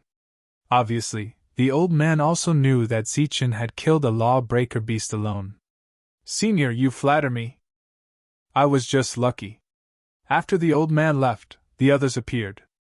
They all stood in the city and looked at Zichen curiously. For a single person to be able to kill a lawbreaker beast, this kind of battle prowess was rare. A muscular man walked towards the door. "You're Zichen, right? I'd like to invite you to join our team." Zichen glanced at the strong man and said indifferently, "Not interested. I know what you're worried about. Don't worry, we're not Tommy and the others. We won't betray our teammates." The strong man said again, "My name is Stuart. We only have 4 people in our team. You can consider it." Of course, Zichen wouldn't join, but he still nodded kindly and didn't say anything else. Stuart didn't get the answer he wanted. He rubbed his nose and felt a little embarrassed. However, it was understandable. Zichen had just been tricked. How could he join a new team? Zichen didn't see Tommy and the others. When they walked past Zichen, they were very curious about him. Zichen stood at the gate and waited. There were 2 gates in this small lawbreaker city. Perhaps Tommy and the others left through the other one. Zichen said, "Everyone, if they leave, please tell them that they'll be rewarded with 2 strands of extreme energy." 2 strands of extreme energy was obviously a great reward. Many people's eyes lit up and they silently walked towards the other exit. As for Zichen's wealth, no one was surprised. After all, he could kill a lawbreaker beast alone. It was normal for him to have extra extreme energy. At this moment, Tommy and the others went to the City Lord mansion and asked the City Lord to help solve this matter. The City Lord looked at them. They didn't dare to hide anything and told him what had happened. In fact, this kind of thing was normal. The City Lord also knew about it. "I'll go talk to Zichen. As for whether it'll work, I can't guarantee." The City Lord went to look for Zichen amidst the continuous gratitude of the crowd. The City Lord walked to the door and looked at Zichen with a smile. "Guess what I'm here for?" Zichen glanced at the City Lord and shook his head. In fact, he had already guessed it. Living in this place is very difficult. So everyone's temperament is different. This kind of thing where others die but you don't die often happens. The City Lord said, "I'm very surprised that you survived. But if the others didn't die, I'll be very happy. The Lawbreaker City was built here to give everyone a place to live. But the city might not be able to stop the Lawbreaker beasts. Maybe at some point, the Lawbreaker beasts will gather and attack this place." Zichen looked at the City Lord. "Has this happened before?" The City Lord shook his head. "I don't know. Everyone says that I built this place. Actually, it wasn't. When I came here, this place was already here. But when I came in, there was no one here. There were only traces left by the Lawbreaker beasts." Zichen's face changed. Obviously, everyone had been killed by the Lawbreaker beasts. That was why there was no one here. If possible, I still hope that they can survive. After all, one more person means one more chance of survival. The City Lord looked at Zichen. "I hope you can let them go this time."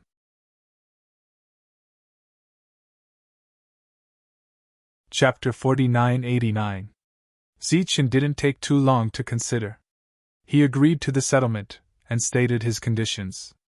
The City Lord's meaning was clear. As an existence with 2 strands of power, Zichen knew that he couldn't defeat the other party. He could only agree to the settlement. Obviously, the City Lord didn't want those people to die. The City Lord was surprised. He thought that Zichen wouldn't agree. He didn't expect him to agree so quickly. Looking at the silent City Lord, Zichen said, "This is my bottom line." The City Lord nodded, indicating that he understood. Although he didn't know how Zichen survived, it wasn't easy. He must have consumed a lot of extreme energy. Although 30 strands of power was a lot, compared to the lives of those people, it wasn't much. The city lord left. Zichen was still standing outside. Before the power was delivered, he still wanted to kill. In fact, he still hoped that those people wouldn't agree. However, he knew that the possibility was very small. After the city lord left, Zichen pondered over the words of the city lord. Could it be that the people who used to live here were really killed by the law-breaking beast? But if that was the case, why was there a rule that helped him become a corpse fisherman when he was outside? Obviously, it was to let him live, and the people here live. What was the meaning of their appearance here? Could it be an endless cycle and repetition? When the predecessors died, the descendants came in. When the number of people increased, the law-breaking beast would come to kill them. Was it an endless cycle? The city lord brought the message. As expected, those people jumped. 30 strands of power. That was 5 strands of power per person. It was equivalent to killing more than half of the law-breaking beast. Zichen didn't agree willingly. If you don't want to, then forget it, the city lord said indifferently and turned to leave. Yes, of course, Tommy immediately said. Compared to his life, a mere 5 strands of energy was nothing. Tommy immediately took out 5 strands of power to show his position. Seeing this, the others didn't insist. Originally, some people wanted the city lord to bargain, but now they gave up. This time, the city lord didn't appear. It was the old man who took out 30 strands of power. Little brother, put it away. Thank you.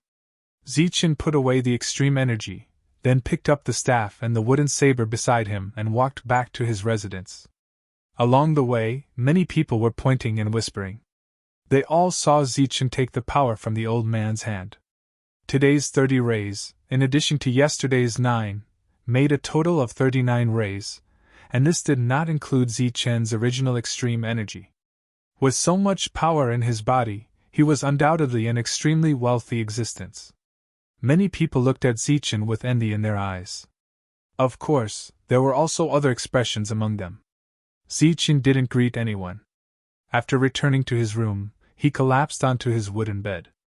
Although he was full of energy, he was mentally exhausted. While he was sleeping, Tommy and the others walked out. They first told everyone what had happened.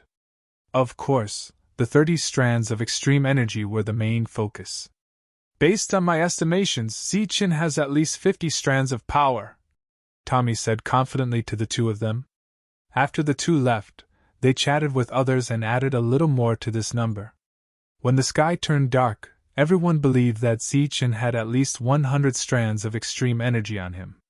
This number was enough to make people go crazy. When Zichen woke up, the sky was already dark, and he had fully recovered from the exhaustion he had expended. After recovering, he didn't need power anymore. Zichen wanted to break through. With 2 strands of power revolving around his body, his battle strength was obviously stronger than 1 strand. Looking outside the window, the sky was dark. Zichen gave up on the idea of going to the city lord. In the dark night, he took out a strand of power to refine. The power was being consumed, but there were no changes in his body. In one night, Zichen consumed a strand of power. Other than his spirit still high, he didn't gain anything else. When the sky turned bright, Zichen left his room and went to find the city lord. As soon as he walked out of the door, he noticed several people standing in the distance, looking in his direction. Zichen didn't care and went to the city lord's mansion. After seeing the city lord, Zichen directly told him his purpose for coming. The city lord smiled bitterly. Actually, I don't know how to break through either. Zichen looked at him in confusion. I broke through by accident. After that, I didn't make any progress, the city lord said helplessly. It didn't seem like he was lying. Then what about the art of breaking? Zichen asked. How did you learn it, city lord? The city lord said. After having 2 strands of extreme energy, you can learn a kind of art of breaking. Zichen didn't get the answer he wanted, but it was this uncertainty that caused the 2 strands of power to be so rare. He had to figure it out himself. Now, he had enough extreme energy in his body. He could try to refine as much as possible. According to his previous cultivation experience, as long as there was enough energy in his body, his realm would increase. Zichen stayed in his room and didn't go out. Whether it was day or night, he was refining the extreme energy. The people outside occasionally looked at Zichen's door anxiously. Staying in his room like this will consume a lot of energy. Does he have to wait until he runs out of energy before coming out? On the fourth day, someone knocked on his door and invited Zichen to go out hunting. Zichen refused. After refining the energy for a few days, his body didn't change at all. His battle prowess was still the same as before. However, he used up about 10 strands of extreme energy, which was equivalent to losing a law-breaking beast.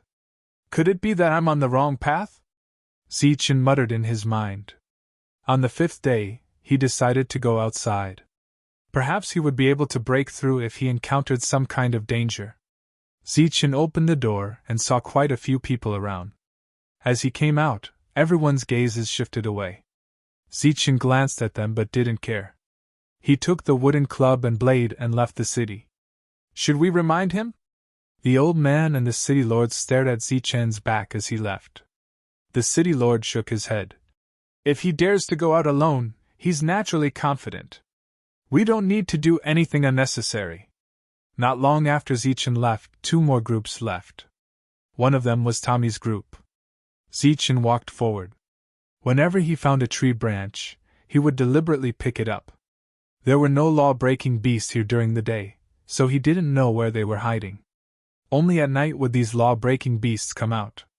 Because of that, all the hunting groups had to spend the night outside. As for whether they would encounter a single law-breaking beast or a group, that depended on luck.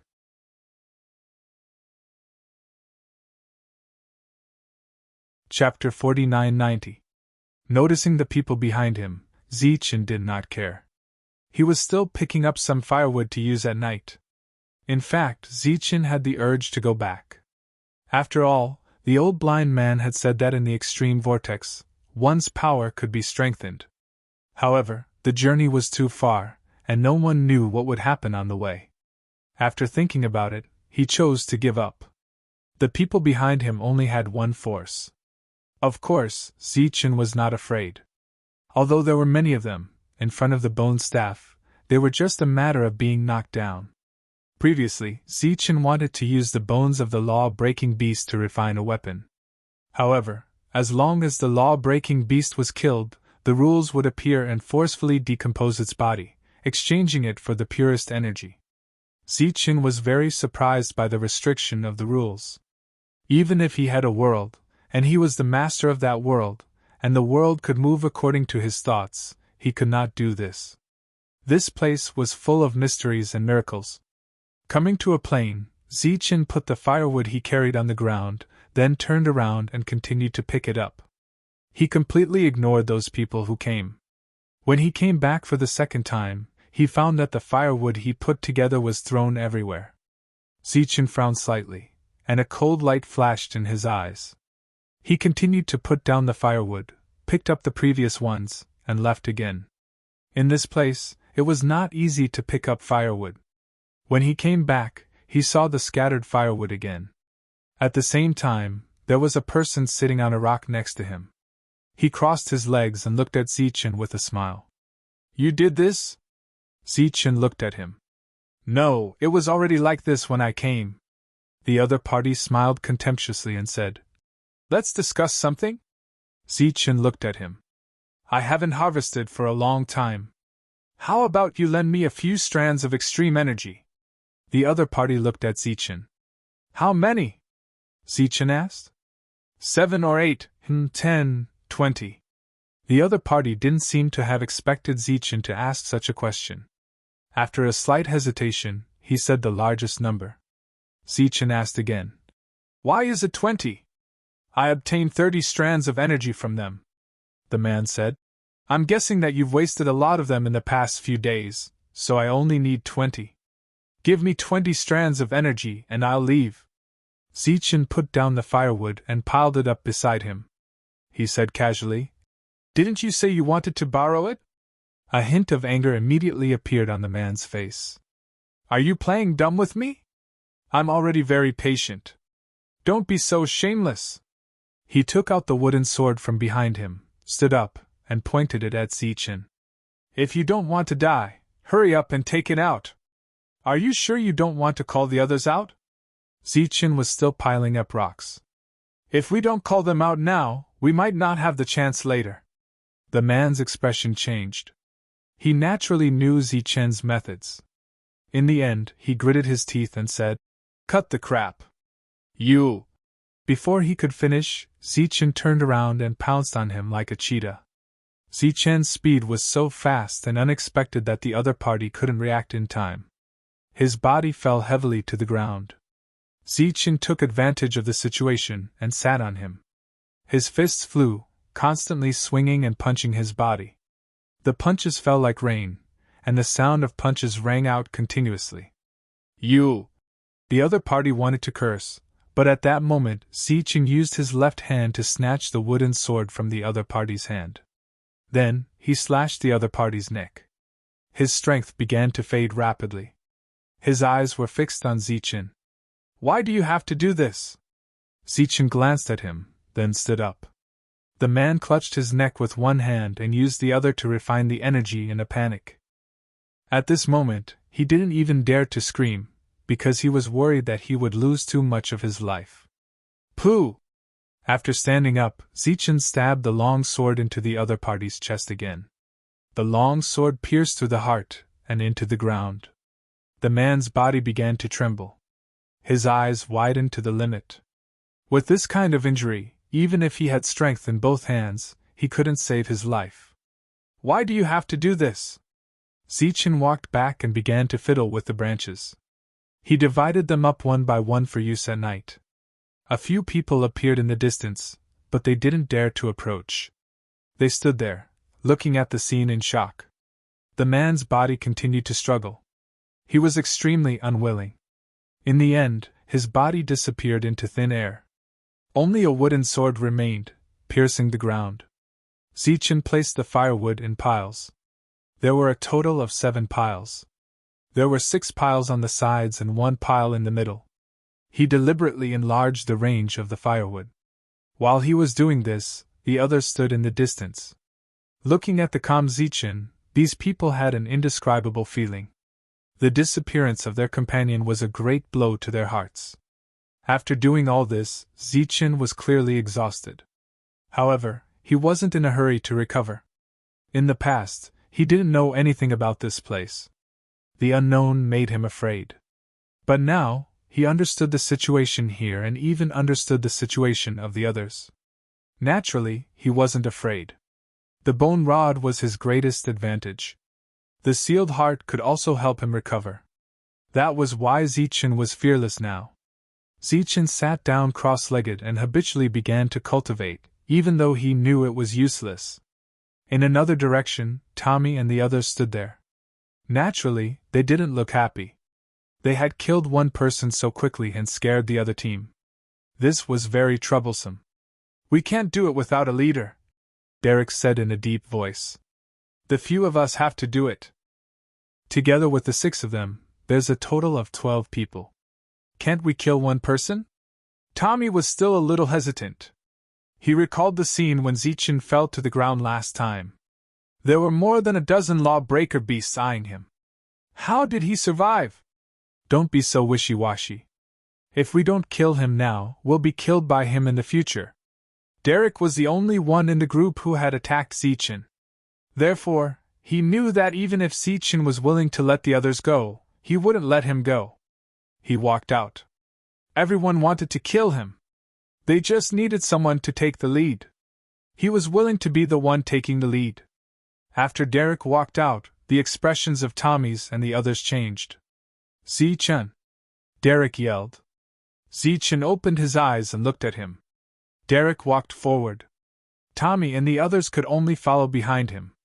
As soon as these people moved, those who were watching from the sidelines also moved forward.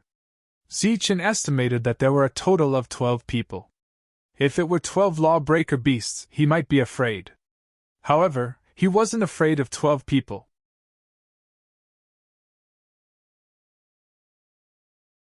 Chapter 4991. Looking at the crowd, Zichen's expression was relaxed. There was a faint smile at the corner of his mouth, but his eyes were gradually turning cold. Zichen, today is the day you die! Derek shouted. His saber had already been snatched away by Zichen, and he had found another one from somewhere. Is that so? Zichen put down the long stick in his hand and switched the wooden saber in his right hand to his left. He looked at Derek. I haven't killed you yet, but I didn't expect you to come to your deaths. Cut the crap. We didn't kill you last time, but we'll definitely kill you today. Derek approached and kicked away the firewood that Zichen had piled up. The others approached and cleared the firewood in their respective directions, but they didn't immediately attack. Instead, they surrounded Zichen. Zichen looked around and slowly turned in a circle. He stared at the other 6 people. It's understandable that the 6 of them are courting death. Why do the 6 of you have to do this? A man with a wooden sword sneered. If we were afraid of you before, we would have been afraid of you. But after you said that, it means that you don't have the confidence, and you can't live. Your confidence is really unique. Zichen glanced at him, then looked at the other 5 people. I'll give you a chance. If you leave now, I can pretend that nothing happened. Humph! Deliberately mystifying. Do you think we're scared? A man with a saber snorted. Birds die for food and men die for wealth. Since you've made your choice, I'll kill you first. Zichen said. The 6 of them deserve to die. You're just courting death. You talk too much. Derek's voice came from behind. The wooden saber in his hand slashed down, bringing with it a sharp sound of wind. The smile on Zichen's face disappeared at this time, and it became incomparably cold. This was because the moment Derek moved, the others followed suit. Obviously, they planned to gang up on him. With each person taking a saber, it would be 12 sabers. The reason why he was so confident was because he firmly believed that Zichen's saber would not be able to kill them. Zichen did not use his saber. Instead, he took out his bone staff. The moment the bone staff touched his hand, an oppressive aura spread out. Turning around, his entire body, along with the bone staff, landed on Derek's body. A misty light scattered, and the wooden blade in Derek's hand, as well as half of his head, disappeared in the light. Shwa! Then, Zichen continued to swing the bone stick, spinning it in a circle. Wherever the bone cudgel passed, weapons would be destroyed one after another. At the same time, there were some people who had gotten too close to the front, and even lost their arms. Such a scene caused everyone's hearts to be alarmed, and they immediately retreated. At this moment, Zichen's figure flashed, and he looked at the man who had spoken earlier. The man's face was filled with fear as he retreated. Zichen said coldly, I said that I would kill you first. Naturally, I have to keep my word. As soon as he finished speaking, the bone club smashed down. The other party was extremely frightened and raised his arm to block. 1. Wherever the bone cudgel passed, the other party's arm disappeared, and even half of his body was gone. The other party screamed in fear, his voice filled with hysterical fear. There was no way to save such an injury. Seeing this, the others retreated again in fear. You want to leave? Is that possible? Zichen's expression was cold. He moved forward again, and the bone cudgel landed on the second person. With a loud bang, the other party's body was sent flying. When he landed on the ground, a part of his body had disappeared. The other party immediately took out a portion of extreme energy and tried to refine it in fear. The weapon in Zichen's hand was too terrifying. Now Tommy and the others finally understood how Zichen survived back then. With such a weapon, he was naturally not afraid of those law-breaking beasts. Don't kill me! Don't kill me! A person retreated in fear. Seeing Zichen chasing after him, he begged for mercy. Too late! Zichen's eyes were cold as he smashed down with the bone cudgel. Bang! The other party's body collapsed and fell in the distance. After that, Zichen did not finish him off. Instead, he rushed to the next person. Tommy and the other 5 obviously had a grudge against Zichen, so they had to die. Zichen chose to reconcile last time, but it did not mean that he would not kill them again. As for the other 2, it was purely out of greed that Zichen killed them first. These 6 people had to pay the price for their greed. They fled in different directions, but their speed was not as fast as Zichen's. As long as Zichen's bone cudgel landed, they would lose half their lives and have to stay to recover. Otherwise, their bodies would disappear. Because they were not Zichen's main target, Tommy and the other 4 fled in another direction.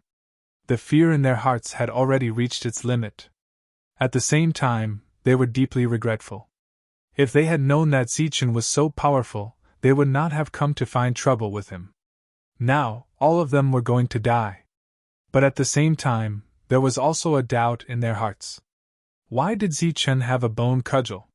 Whether it was a human or a law-breaking beast, after death, their bodies could not exist in this world and would immediately disappear. Bang! The last person fell. Zichen turned his head and looked at Tommy and the other 4. In the face of death, they were running with all their might.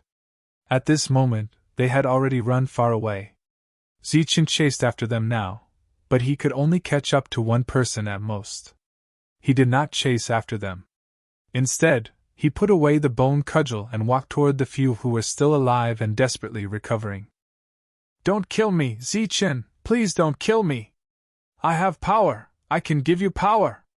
A person fell to the ground, part of his body missing. At this moment, seeing Zichen walking over, he immediately begged for mercy. "I gave you a chance, but unfortunately, you did not cherish it." Zichen raised his wooden saber and slashed forward. Puff! The other party's head left his body. This was a fatal injury. No matter how much extreme energy he used, it could not save his life. The next moment, his body disappeared. Then, Zichen held the wooden saber in his hand and walked to the side. Everyone was either begging for mercy or cursing. Zichen walked past them and killed them one by one. In the end, Zichen came in front of Derek. The other party was still desperately struggling to survive. "Even if I die, you will die too." Seeing Zichen approaching, Derek knew that he had no hope of survival. He said coldly, "Your weapon is extraordinary, but they all ran away. In order to survive, they will definitely send the news back. Perhaps others do not dare to deal with you, but the city lord does. So, you will still die in the end." Zichen was amused when he heard this. "You are also a weirdo. Not only did you die, but you also want your companions to die with you. Companions, my ass! We are just using each other.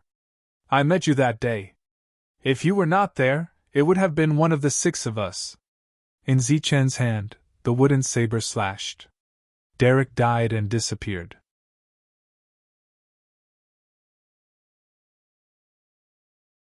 Chapter 4992. Tommy and the other 4 fled back in a sorry state. Zichen's combat strength was too frightening. Even if they were given a few more guts, they would not dare to target Zichen again. The regret in their hearts had long reached the extreme.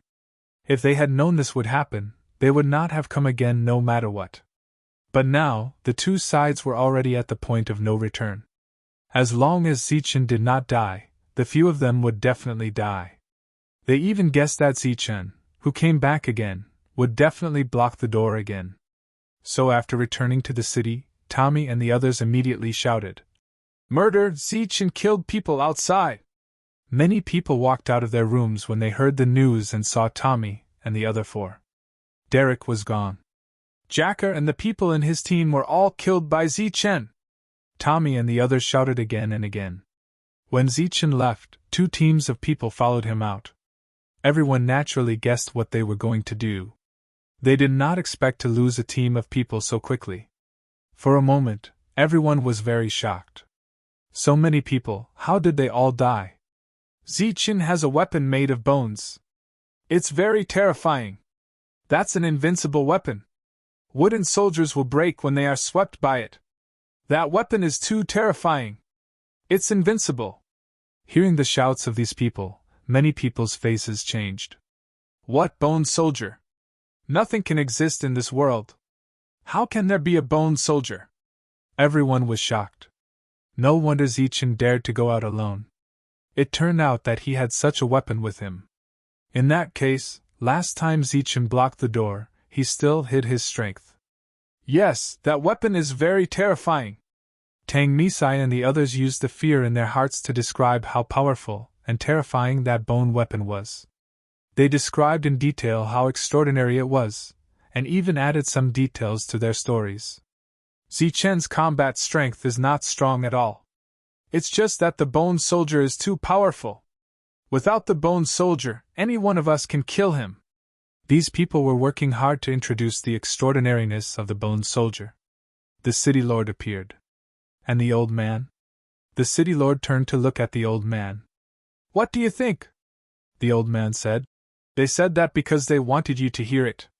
Maybe they thought you could kill Zichen. The city lord asked. Then do you think I can succeed? The old man shook his head. Can't succeed? I don't know. The old man turned around and returned to his room. The bonfire burned and night fell. Zichen sat there cross-legged. He had fully recovered from his previous consumption. Right now, he was considering whether or not he should return. The wooden soldiers that had been destroyed earlier were all thrown into the flames. These weapons were made of better materials and burned more vigorously. Gusts of chilly wind appeared, and law-breaking beasts appeared. Zichen's eyes glinted. When he saw a law-breaker beast, he rushed forward quickly. The bone staff whistled through the air and struck the beast's head. The law-shattering beast let out a wail and tumbled into the distance. A light flashed beneath Zichen's feet as he sped up. The second strike landed, and the law-breaker beast howled in agony. After that, he remained motionless. A small vortex of extreme energy appeared on its own. Infinite light shone, like a small galaxy. Swish! The law-breaking beast disappeared, leaving behind 9 streams of energy. When Zichen turned around, he found that there were already 3 law-breaking beasts here. With a roll, Zichen quickly picked up the extreme energy on the ground. The skilled and daring Zichen quickly charged towards the second law-breaker beast. At this moment, the 3 law-breaking beasts all rushed towards Zichen. With the bone staff in hand, Zichen didn't have to worry about his life at all. His left hand recovered energy, and the bone staff in his right hand kept smashing around.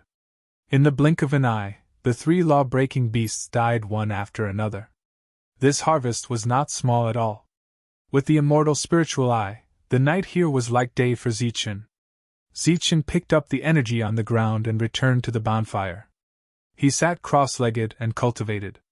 Gusts of chilly wind blew around, but no law-breaking beast appeared. With the bone staff in hand, Zichen opened his eyes from time to look around.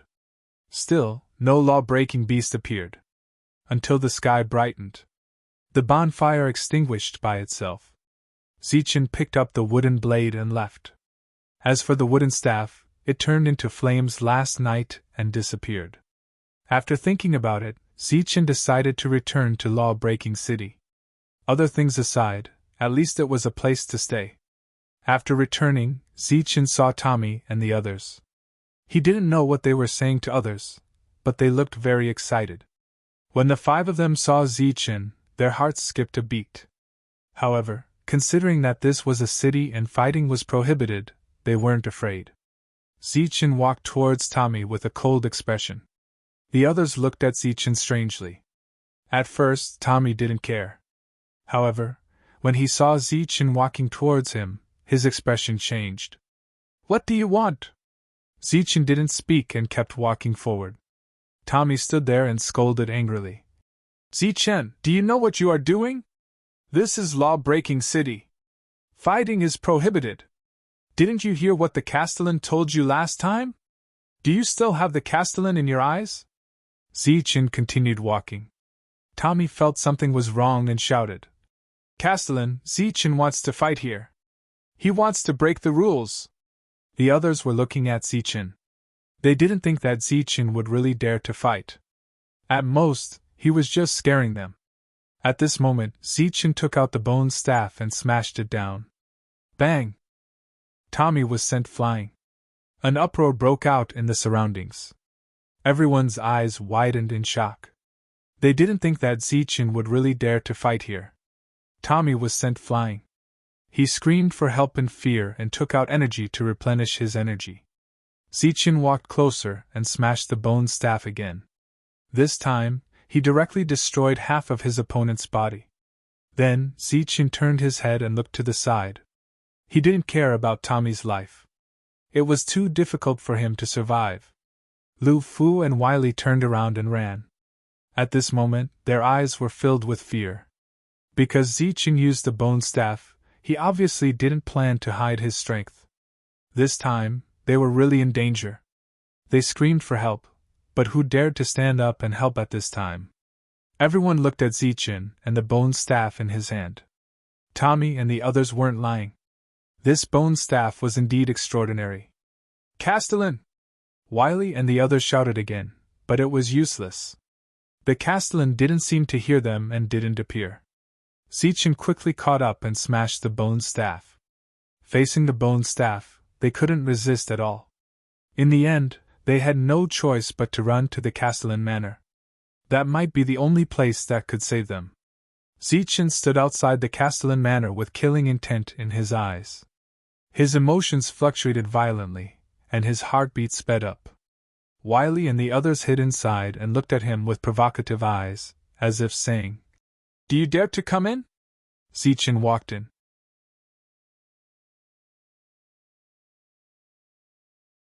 Chapter 4993. Zichen stepped into the city lord's residence. After just one step, the power around him increased. It was silent, and there were no signs. In an instant, Zichen felt that the power in his body had increased significantly. At the same time, a powerful aura spread out. 2 powers! Seeing this scene, the few of them were in complete despair. They originally thought that the city lord could help and maybe kill Zichen. But now, Zichen had 2 powers. It was obviously impossible for the city lord to help. The original city lord did intend to come out and stop it. After all, the other party was at his doorstep. As the publicly recognized city lord, he had to stand up. However, after Zichen's aura reached 2 powers, he stopped. He no longer cared about what was happening outside. The cries for help quickly turned into curses. They were not cursing Zichen, but the city lord. The curses quickly disappeared.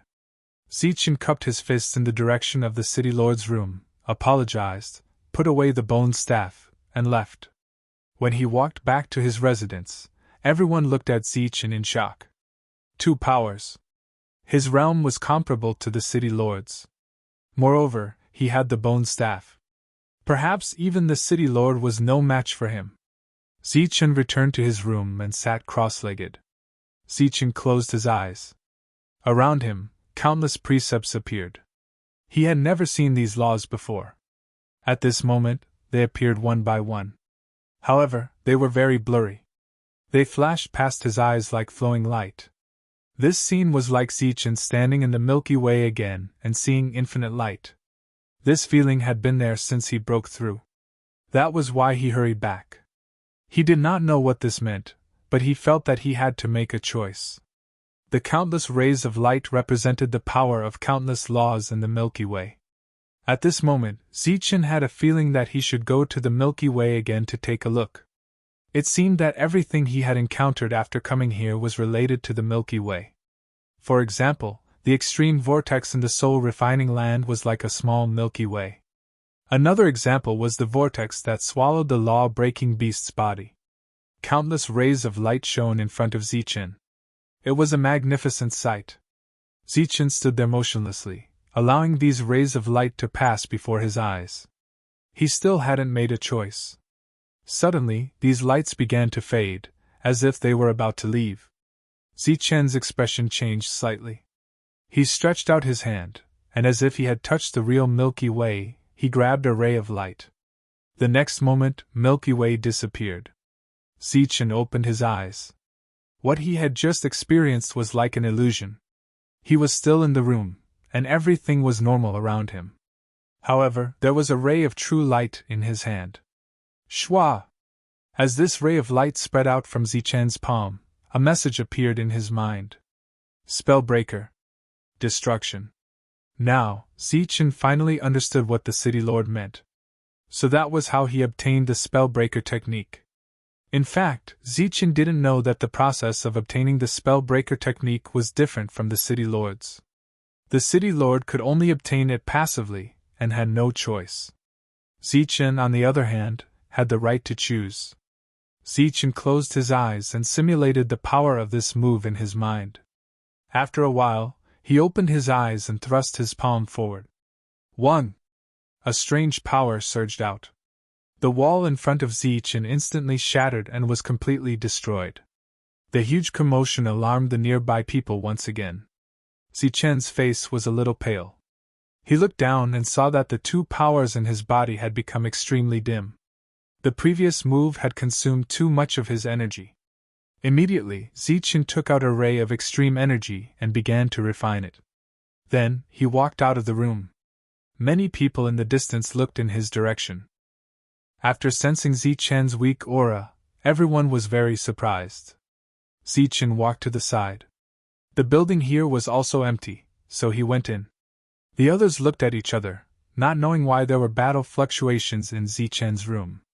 There were no spellbreaker beasts here. However, the City Lord guessed the reason. After seeing the ruined scene, his expression changed. Zichen stayed in the room for 2 more days. He didn't cause any more damage. He could clearly sense the power of destruction. Unless it was necessary, it was better not to use it. The power was extraordinary, but the consumption was too great. As for why he had broken through, Zichen didn't know. He guessed that it might have something to do with the mysterious heart. If Zichen went back now, he would definitely be able to kill Seuss. Unfortunately, he didn't find the way back. On the 3rd day, Zichen walked out of his room and went to the City Lord's residence. The old man told him that Zichen was not in the city. Zichen sat with the old man and talked about some things. Finally, he asked the old man if he knew the way back. The old man shook his head and smiled bitterly. How could there be a way back? In this place, everyone was working hard to survive. Almost everyone's limit was 1 power. For a long time, besides the City Lord, only Zichen had a 2nd power. The City Lord was out hunting and no one knew when he would return. Zichen planned to go back to the Milky Way to take a look. If the way back was there, he didn't mind giving it a try. In addition, he also planned to go to the land of soul refining to see if it was really possible to cultivate there. So, Zichen said goodbye to the old man and left with the wooden saber. With 2 powers protecting him and a lot of extreme energy around him, Zichen was not afraid of the spellbreaker beasts at night. That night, Zichen lit several bonfires. He sat in the center of the bonfire and closed his eyes to cultivate. The wooden saber was replaced with a bone staff. This thing could intimidate the spellbreaker beasts at night. That night, Zichen only encountered 1 spellbreaker beast. When it appeared, Zichen killed it with a swing of the bone staff. However, this time, he only received 5 strands of energy instead of the previous 9. This made Zichen's expression change slightly. Could it be that the spellbreaker beasts in the periphery were weaker, so they gave him less power? The next day, he continued on his way and arrived at the land of soul refining. It was still the same as before. Zichen approached and looked at the whirlpool. He used his immortal spiritual eye but still couldn't see anything. After that, he left. When the sky was about to turn dark, Zichen saw the old blind man's residence. At this time, the old man should be in his room. We'll stop here from now on and let that old thing provide us with energy. That's right. If he dares to slack off, we'll throw him into the Milky Way. Just as he approached, Zichen heard voices coming from the room. Zichen opened the door and saw 3 people sitting in the room. The old blind man was not here.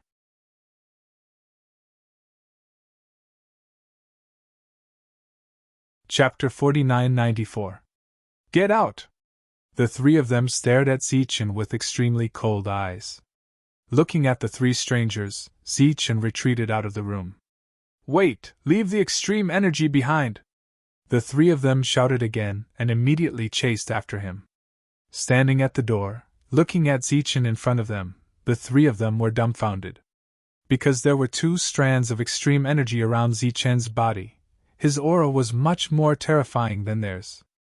2 strands of energy! One of them exclaimed, feeling incredulous. At the same time, he was also very confused as to why the other party had 2 strands of energy. Where are the people inside? Zichen looked at the three of them. The reason why he walked out of the room was because he didn't want to destroy the old man's residence. There's no one here, this is our residence. The one in the middle said. Who are you? Who told you to come here? Zichen suddenly moved forward. His speed was extremely fast. The wooden blade in his hand swept past. A ray of light flashed past. With a poof, the head of the person who spoke left his body. The other two were startled and immediately retreated to the side in fear. The speed was too fast, even with extreme energy, they couldn't survive. Where are they? Zichen looked at the other two and asked again. The two of them were obviously scared silly. On the stone steps, one of them said in fear. After saying that, the two of them turned around and ran. They felt a strong killing intent from Zichen's eyes. Poof! Poof! Zichen chased after them and decisively killed the two of them. After that, Zichen went to the stone steps to find the old man. According to the old man's schedule, it was impossible for him to come out at night because there were unknown dangers at night. The three of them were obviously here to steal the old man's extreme energy, then force the old man to help them continue to fish for crystals to exchange for new energy. Zichen came to the bottom of the stone steps and first glanced to the side. The stone steps that belonged to him were already gone, not sure if it was taken back by the laws of heaven and earth. Zichen climbed up the stone steps. The old man heard the commotion behind him and said, There's still nothing to be gained today. There's no point in being anxious. Zichen heard the elder's weak voice, and when he reached the top of the stairs, he saw the elder weakly sitting there. His body's light was no longer as bright, and his life force was continuously draining away. He would not be able to hold on for much longer. Zichen suddenly felt some regret. He shouldn't have killed the three of them so easily. He should have tortured them instead. He immediately took out a strand of power and handed it over. Senior, recover. Zichen's eyes sparkled. He had already activated his immortal spiritual eye, so he didn't want to get lost here. It's you? When the old man recognized Zichen's voice, a hint of surprise appeared on his face. He immediately turned around. When he saw Zichen, he was even more surprised. You actually broke through?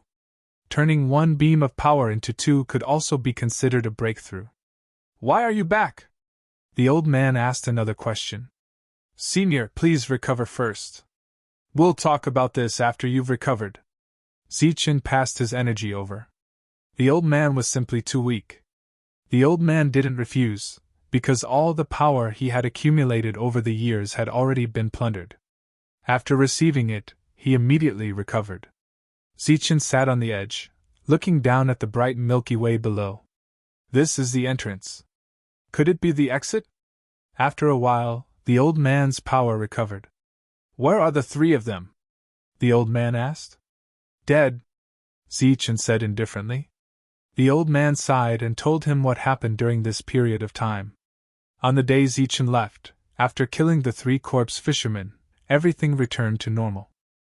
The old man continued to fish during the day and went back to rest at night. Who knew that not long after, 3 people would suddenly appear.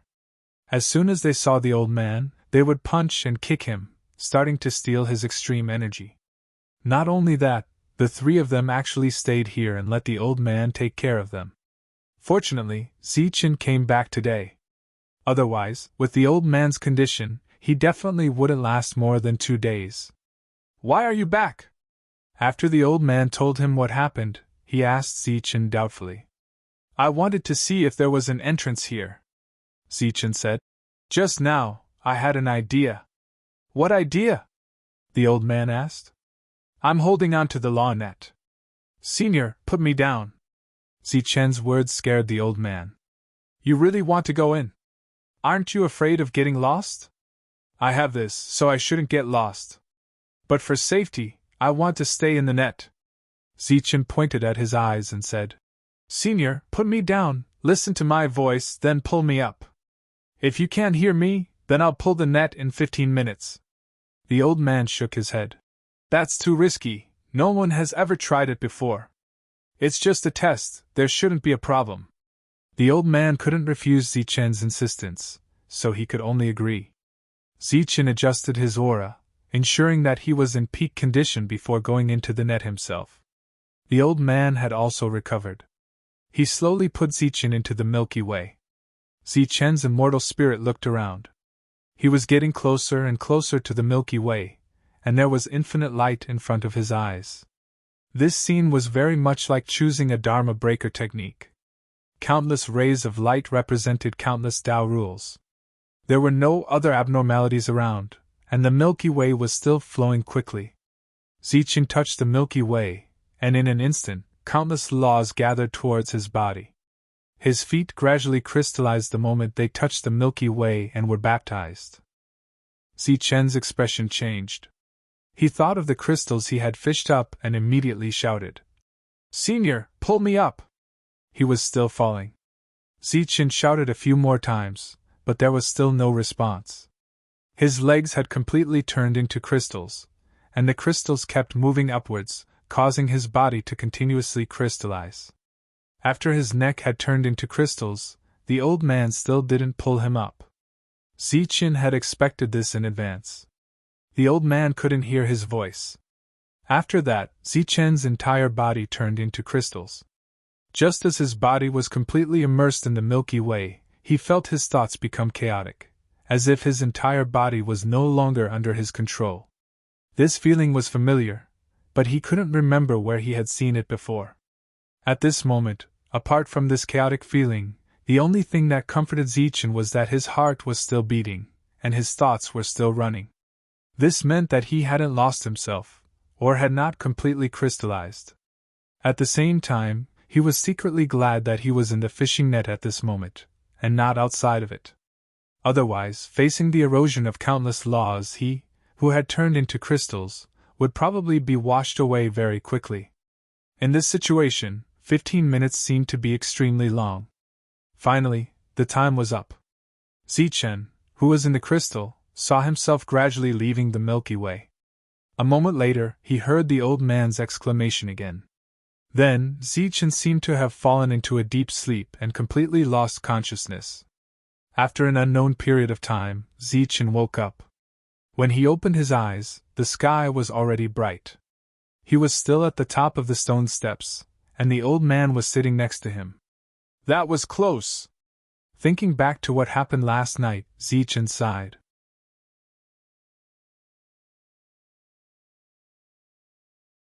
Chapter 4995.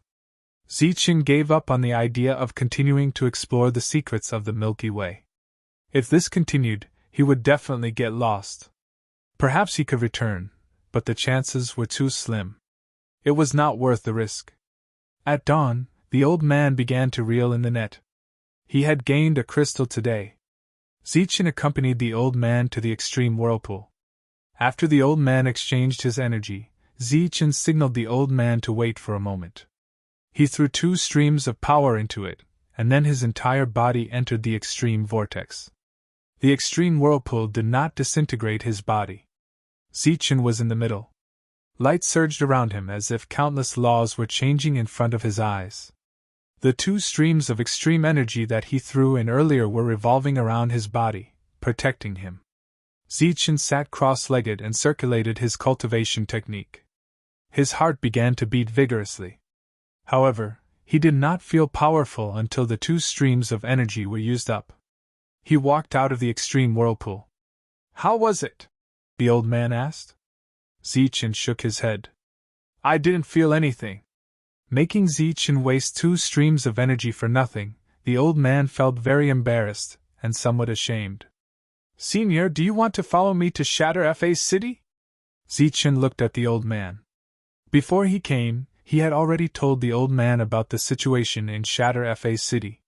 He also told him about the law-breaking beasts. The old man was very surprised. The old man shook his head and refused. He was already used to this place. Zichen was worried that the old man would run into trouble again. The old man said that this was fate. He had been here for too long. He had forgotten many things. This time, when he was in danger and almost died, he seemed to have remembered many things. However, he was also tired of it. If he did not meet Zichen this time and disappeared, the old man would not hold any grudges. The old man watched as Zichen left. Zichen knew why the old man was unwilling to go to Shatter Fa City. It was because it was very difficult to survive there. He also felt the old man's emotions. Although he did not want to admit it, he had to. They were trapped. They were trapped in a place where the laws were completely different. On the way back, they still had to go through the night. Zichen did not start a fire. Instead, he stood on a high ground. This night, he found 2 law-breaking beasts and killed them with his bone staff. He also left the wooden saber that he had brought with him to the old man for self-defense. At the same time, he also gave most of his strength to the old man. Zichen would never come back, so this was the last thing he could do for the old man. As for the future, they could only meet again if fate wills it. But it was very likely that they would never meet again. The 2 lawbreaker beasts had only condensed 5 strands of power, even though Zichen did not think that they were weaker than the other lawbreaker beasts. After returning to the city lord still hadn't returned. Zichen did not have much extreme energy left, so he went out again at night. At night, Zichen sat in the middle of a bonfire. Not long after, waves of wind appeared. Zichen used his immortal spiritual eye and saw 4 lawbreaker beasts. Without saying a word, he picked up the bone club and started to attack. Bang! Bang! The powerful attacks landed, and the law-breaking beasts fell one after another. When all 4 of them were dead, only 20 strands of power remained. It had actually decreased. Zichen was slightly stunned. After breaking through, the amount of extreme energy obtained will decrease. A voice came from the side. Zichen turned to look at the direction of the voice, and his eyes lit up. "City Lord, why are you here?" After seeing who it was, Zichen was a little surprised. The City Lord walked closer and sat beside Zichen. "I saw the fire and thought that there was a team here. I didn't expect you to come out to hunt. No wonder you could survive that day alone." The City Lord stood in the distance and saw Zichen fighting the law-breaker beasts. With the combination of his immortal spiritual eye and bone club, he was almost invincible. Tommy and the others were also unlucky to encounter such a Zichen. "Your eye technique and bone weapon are not from this world, right?" the City Lord asked. Zichen nodded. "I brought them from the outside. As for why only they can appear, I don't really understand." The City Lord laughed bitterly. "It's good that you don't understand. This place is full of strangeness. Not a single law can be used. It's strange to know what's going on." After that, the City Lord fell silent. Zichen sat beside him and didn't say anything. He wasn't good at talking to begin with. After a while, the City Lord said, "Shall we continue?" Zichen was stunned and turned to look at the City Lord. "Actually, I came out this time to reap some benefits and then go deeper," the City Lord said. "Of course, I hope that the 2 of us can go together." Zichen continued to look at the City Lord, but didn't say anything. "The law-breaker beasts you killed before were the most ordinary ones," the City Lord explained. "Just like us, who have 1 strand of power. There are more that aren't ordinary?" Zichen asked. "Yes, just like us now, they have 2 strands of power. That was a long time ago. I wanted to go deeper and take a look. After walking for 2 days, I encountered one at night." There was a trace of fear on the City Lord's face. "That night, I encountered a law-breaker beast with 2 strands of strength. I almost lost my life. After a fierce battle, I used up all of my extreme energy to escape. After that, I never went into the depths again. The city lord looked at Zichen. Since there are law-breaker beasts with 2 strands of extreme power in the depths, there must be people like us. So, after seeing you break through, I plan to go deeper again. I originally planned to go back and discuss it with you, but I didn't expect to meet you here. Don't you need to guard this place? Zichen asked, puzzled. Like everyone else, I'm just a passerby. I don't have the right to guard this place. The city lord said. I want to go deeper and take a look. I want to know what this place is. And why did we come here? This was the question Zichen had been searching for. After hearing the city lord's words, Zichen hesitated. It wasn't that he didn't want to go deeper, but that he didn't trust the city lord. After all, they hadn't interacted before.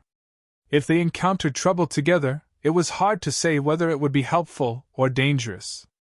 If 2 people travel together, the chances of survival will be higher.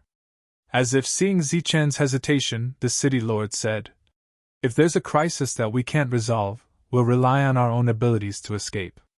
Whether or not we can survive will depend on our own luck. Now that the city lord had said this, Zichen had no reason to refuse. He nodded his head and agreed. However, he didn't immediately go deeper. Before that, he needed to obtain enough extreme energy. This represented life. Once danger approached, this energy would be the best way to extend one's life.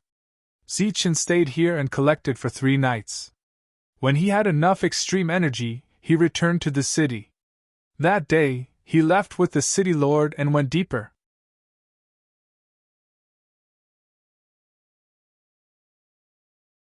Chapter 4996. Zichen followed Miao Pingyun into the depths of the forest. During the day, Miao Pingyun told Zichen some of the things he knew. In this place, there was usually no danger during the day. At night, the 2 lit bonfires. Just like in the outer perimeter, there were a total of 7 bonfires. Zichen sat cross-legged and quietly cultivated. Miao Pingyun said that this was his first night on guard duty. In any case, he didn't dare to sleep in this place. The 2 of them were surrounded by 2 strands of extreme energy. At the same time, they also held extreme energy in their hands. Traveling during the day would consume energy. Even sitting here at night would consume energy. The difference was that Zichen's eyes were closed while Miao Pingyun's were open. He carefully looked around and didn't have Zichen's calmness. Until dawn, no law-breaking beast appeared. The 2 of them continued to move forward during the day. What's in the depths? The atmosphere was silent as they moved forward. Zichen took the initiative to speak. Miao Pingyun shook his head. I'm not sure. Last time, we walked for 3 days and came back when we encountered danger.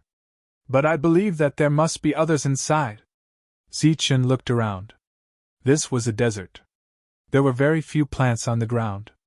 It was difficult to find something to start a fire. That night, there were only 3 bonfires.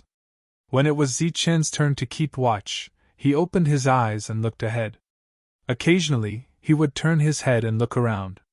2 of the bonfires were placed 5 zhang away. The remaining one was beside him. Miao Pengfei couldn't sleep. He talked to Zichen for a while and took out energy to recover. Zichen looked around occasionally. Sometimes, he would use his immortal spiritual eye to look into the distance. That night, it was still safe. Zichen was a little disappointed that they didn't encounter any law-breaking beast. Fortunately, he was well prepared and had enough extreme energy. He didn't have to worry about running out in a short time. On the 3rd night, there was only 1 bonfire left. It was Miao Pengfei's turn to keep watch. At night, there was a sudden shout. When Zichen opened his eyes, he saw 2 law-breaking beasts. Miao Pengfei stepped forward and pushed one of them back. Then, he clenched the wooden blade in his left hand and slashed at the other. This was the first time that Zichen saw the city lord fight. He also noticed that these 2 were ordinary law-breaking beasts, so he didn't help. The 2 law-breaking beasts besieged the city lord but still didn't gain the upper hand.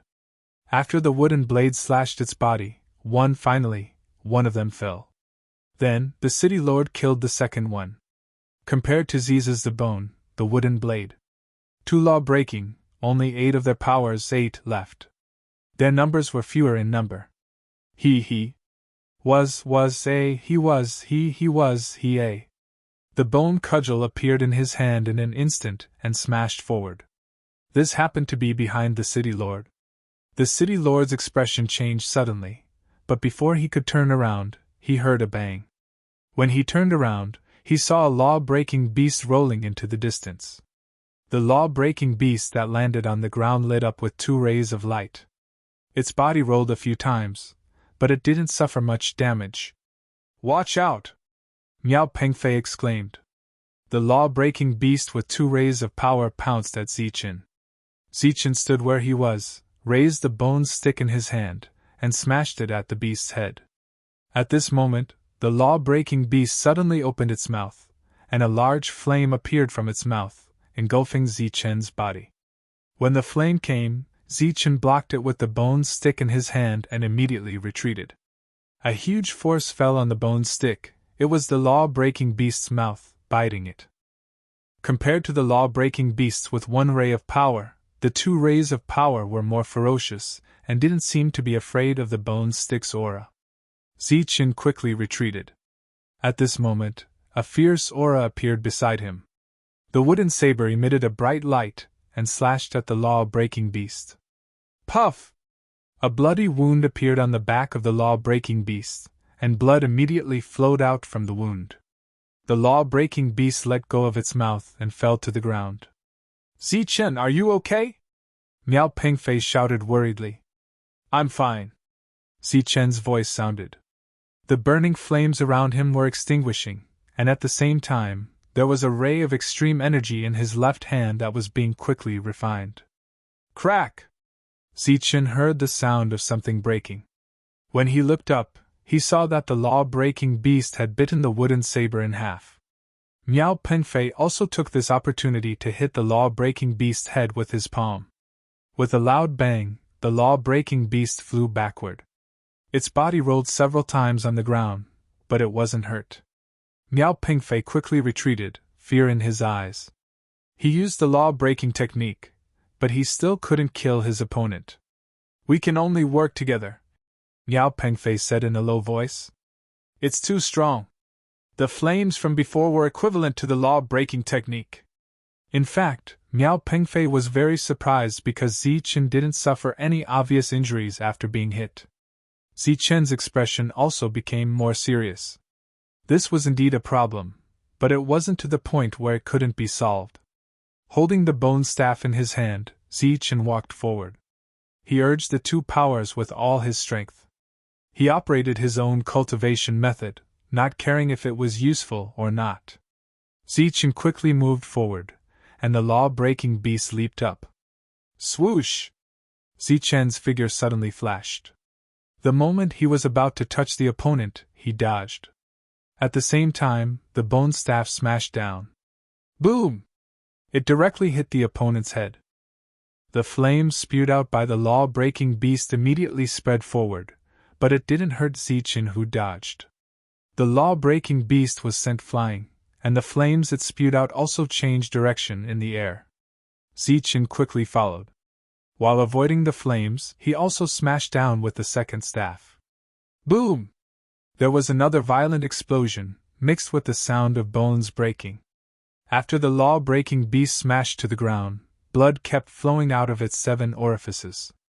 As soon as the blood left its body, it turned into light and disappeared. Zichen stepped forward, ready to smash down with the third staff. At this moment, a vortex appeared and enveloped the law-breaking beast's body. When the vortex disappeared, 9 rays of extremely bright energy were left in its place. Miao Pengfei stood in the distance and was stunned. Isn't this combat power too strong? At the same time, he looked at Zichen's bone staff. The reason why it could be so effective was also because of the bone staff. There was no more danger that night. Next, the 2 of them traveled during the day and stopped at night. It took another 3 days to walk out of the Gobi Desert. At night, they encountered 2 law-breaking beasts, one of which had 2 powers. Perhaps it was due to his experience, but this time, Zichen had a much easier time dealing with it. 2 days later, after walking out of the Gobi Desert, they saw vegetation that they hadn't seen in a long time. The bonfire at night also burned brighter. After another 3 days, the two of them saw rows of buildings.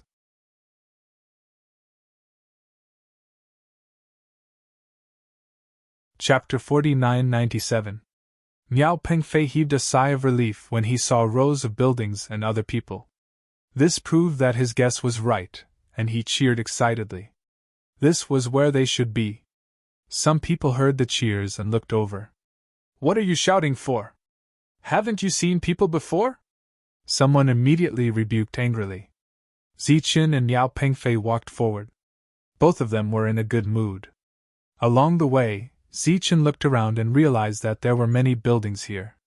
There were many more than Miao Pengfei's broken lost city. The scale was probably dozens of times larger. The person who scolded them was a middle-aged man. He held a whip in his hand and looked at them with disdain. Zichen's understanding of this place was limited to wooden weapons. A strange weapon like a whip should not be here. Around his body, there were also 2 forces. "I thought we had 2 cannon fodders. I didn't expect them to be 2 forces." The man sneered and said, "Then you're qualified to be warriors. You don't have to mine. Join the team tomorrow and go hunting. Where is this place?" Miao Pengfei walked closer and asked curiously. "Where is this place?" The man sneered and said, "A place where people are eaten." "Where is this place?" Miao Pengfei asked again. "Slap!" The man lashed the whip in his hand at Miao Pengfei's face impatiently. "You talk too much. Just do what I tell you to do. Why are you so talkative?" Zichen had been watching the man, so he pulled Miao Pengfei away the moment the man attacked. The whip cracked in the air, and the man's face turned cold. "You dare to dodge?"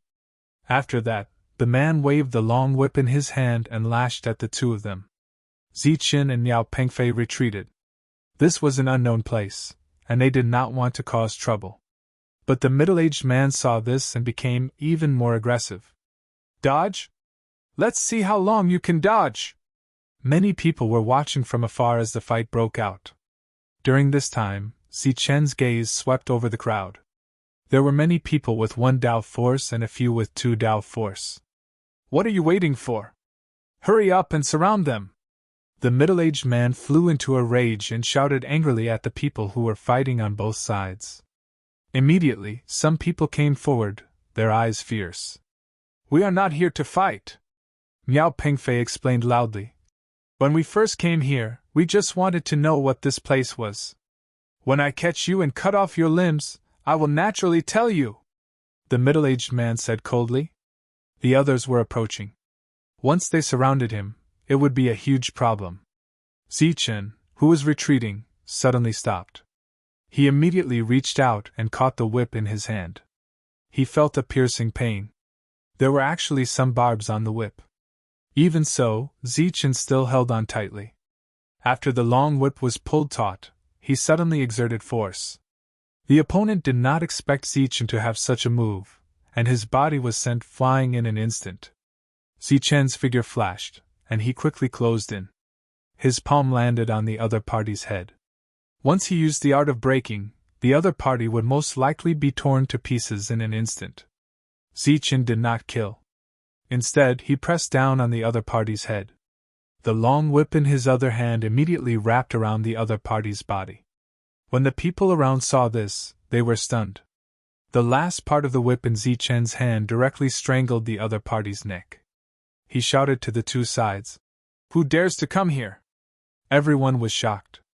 Clearly, they did not expect the other party to be so nimble. Ronald's combat strength was considered to be at the forefront of the second strength state. Otherwise, he would not have been a small steward here. However, he was subdued in just one move. Zichen gradually exerted force. The barbs on the long whip had already pierced into the other party's neck. Ronald's life force began to dissipate. "Disperse them!" Zichen's eyes turned cold. "Disperse, disperse quickly!" Ronald hurriedly waved his hand, dispersing the crowd. "Next I will ask you a question, and you will answer it," Zichen looked around. Miao Pengfei was standing behind Zichen, guarding against the other two sides. At this point, there was nothing more to say. Zichen asked, "Where is this place?" "The fenced area, also known as the mining area," Ronald immediately replied. He felt a strong sense of danger from Zichen. Now that he was restrained by the other party, he did not dare to resist. "What is in the mining area? What is it for?" "There are crystal ores. After collecting them, they will be sent to Shatter Lost City. Naturally, there will be other people who will take care of them." "Where is Shatter Lost City?" "It's deep inside." Zichen's face turned cold. "What else do you know? Tell me." "The third strength and fourth strength existences all live in Shatter Lost City. The core area of Shatter Lost City is occupied by the Lawbreakers. I heard that the crystal ores we obtained were all given to the Lawbreakers." Ronald told him some of the things he knew. "What are the Lawbreakers?" "They are a very unique existence. Like the Lawbreakers, they can survive here without activating their power." "There are such existences?" Zichen's expression changed. He thought of himself. Even if he did not use the extreme energy, he could still survive on his own. However, he could not do the same as the Lawbreakers, who could survive without using the extreme energy. He originally thought that he was very unique, but now it seemed that there were even more unique existences here. "Let him go." At this moment, a voice came from behind. The crowd dispersed and a man walked out. The man looked at Zichen and said, "What do you want to know?" "I will tell you. Let go of Ronald first." When Zichen saw the man clearly, his expression couldn't help but change. This man actually possessed 3 types of power. He let go of Ronald and took a few steps back. Ronald began to cough. His face was very pale. He rushed to the man and said, "Boss, he actually..." The man waved his hand and said, "You handle other things. I will take these 2 away." Ronald turned around and glared fiercely at Zichen. "Brat, consider yourself lucky. However, you better pray in your heart that you don't fall into my hands in the future. Otherwise, I will tear you apart." Facing Ronald's threat, Zichen was not afraid at all. He replied indifferently, "You better keep praying that you don't meet me alone. Because I hold grudges more than you do." Ronald was furious. He wanted to say something but was interrupted by the man's cold snort. "Just you wait." He took a long whip and turned around. At the same time, he shouted to the people around him. "What the F***ck are you looking at? Hurry up and go mining!" Everyone immediately dispersed. "Don't mind him. Ronald is actually a good person. It's just that he has been in contact with the first strength for too long, so it's inevitable that he has some temper." The man said, "My name is Gavin. How should I address the 2 of you?" "Zichen." "Miao Pengfei." The 2 of them introduced themselves. Zichen asked, "We just came from outside. What is this place?"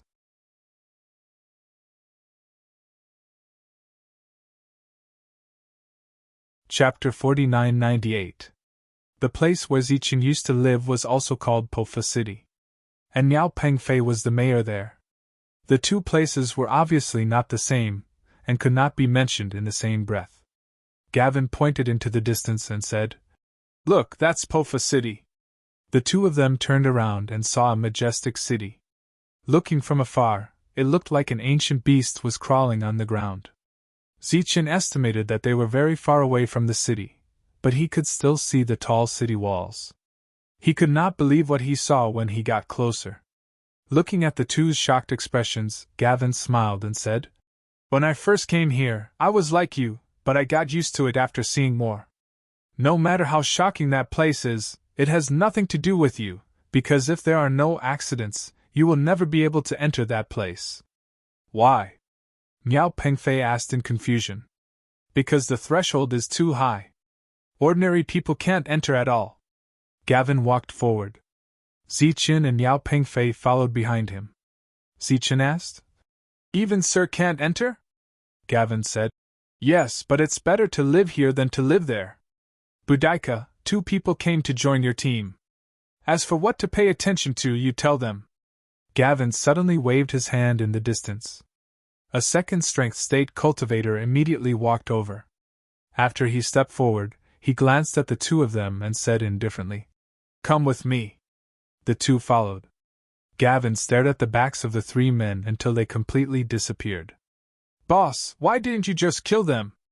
Ronald walked over from behind. His face was pale and his eyes were cold. Gavin glanced at him and said, "You're getting more and more unruly recently. It's fine if you don't show mercy to a first strength state cultivator, but there's second strength state cultivators too. How can you bully them like that?" Ronald said with grievance. "Boss, when did I bully them? They bullied me and attacked me as soon as they arrived." Gavin said indifferently, "Do you think two newcomers who know nothing about this place will attack as soon as they arrive?" Ronald fell silent when he heard that. "Only this time. Don't do it again." "Yes." Ronald nodded and asked again, "So we're just going to let it go this time?" "Forget it." "How can that do?" A cold light flashed in Kevin's eyes. "Go and tell Boudica that there is a conflict between the two sides." "All right, I'll go now." Ronald smiled and said, "That guy Boudica doesn't have any other abilities, but his ability to trick people is superb." Boudica led the two of them into the distance. As he walked, he said, "There are no big rules here. Just remember three things." Zichun and Yao Pingfei listened quietly. "First, be obedient. The second is to be obedient. The third is to remember the first and second points." Boudica glanced at the two of them and said, "Being obedient will allow you to live longer. Being disobedient will only make you die faster. Do you understand?" The two nodded. A cold light flashed in Boudica's eyes as he raised his voice. "I'm asking you, do you understand?" "Understood." Zichun and Yao Pingfei immediately replied. "Louder!" "Understood." Boudica nodded in satisfaction. "Here, the first strength realm is cannon fodder. If there is any movement, they will die first. The second strength realm is considered high-level cannon fodder. They live in the periphery and guard the city for the big shots. Once the beast tide erupts, the high-level cannon fodder will be sent to their deaths." Boudica pointed behind him. "If you want to live a good life, go to that city. However, most people can't enter." "Sir, what do we need to do now?" Zichun asked. "That will be your kennel. You will stay here for the time being." Boudica glanced at Zichun and said, "As for the mission, it's nothing more than guarding the mine, or escorting other cannon fodder to the mine, or transporting crystals. In any case, it's all about guarding." Boudica waved his hand impatiently and said, "Every time you go out on a mission, if you survive, each person will be paid 2 strands of strength a day. If you die, it's nothing.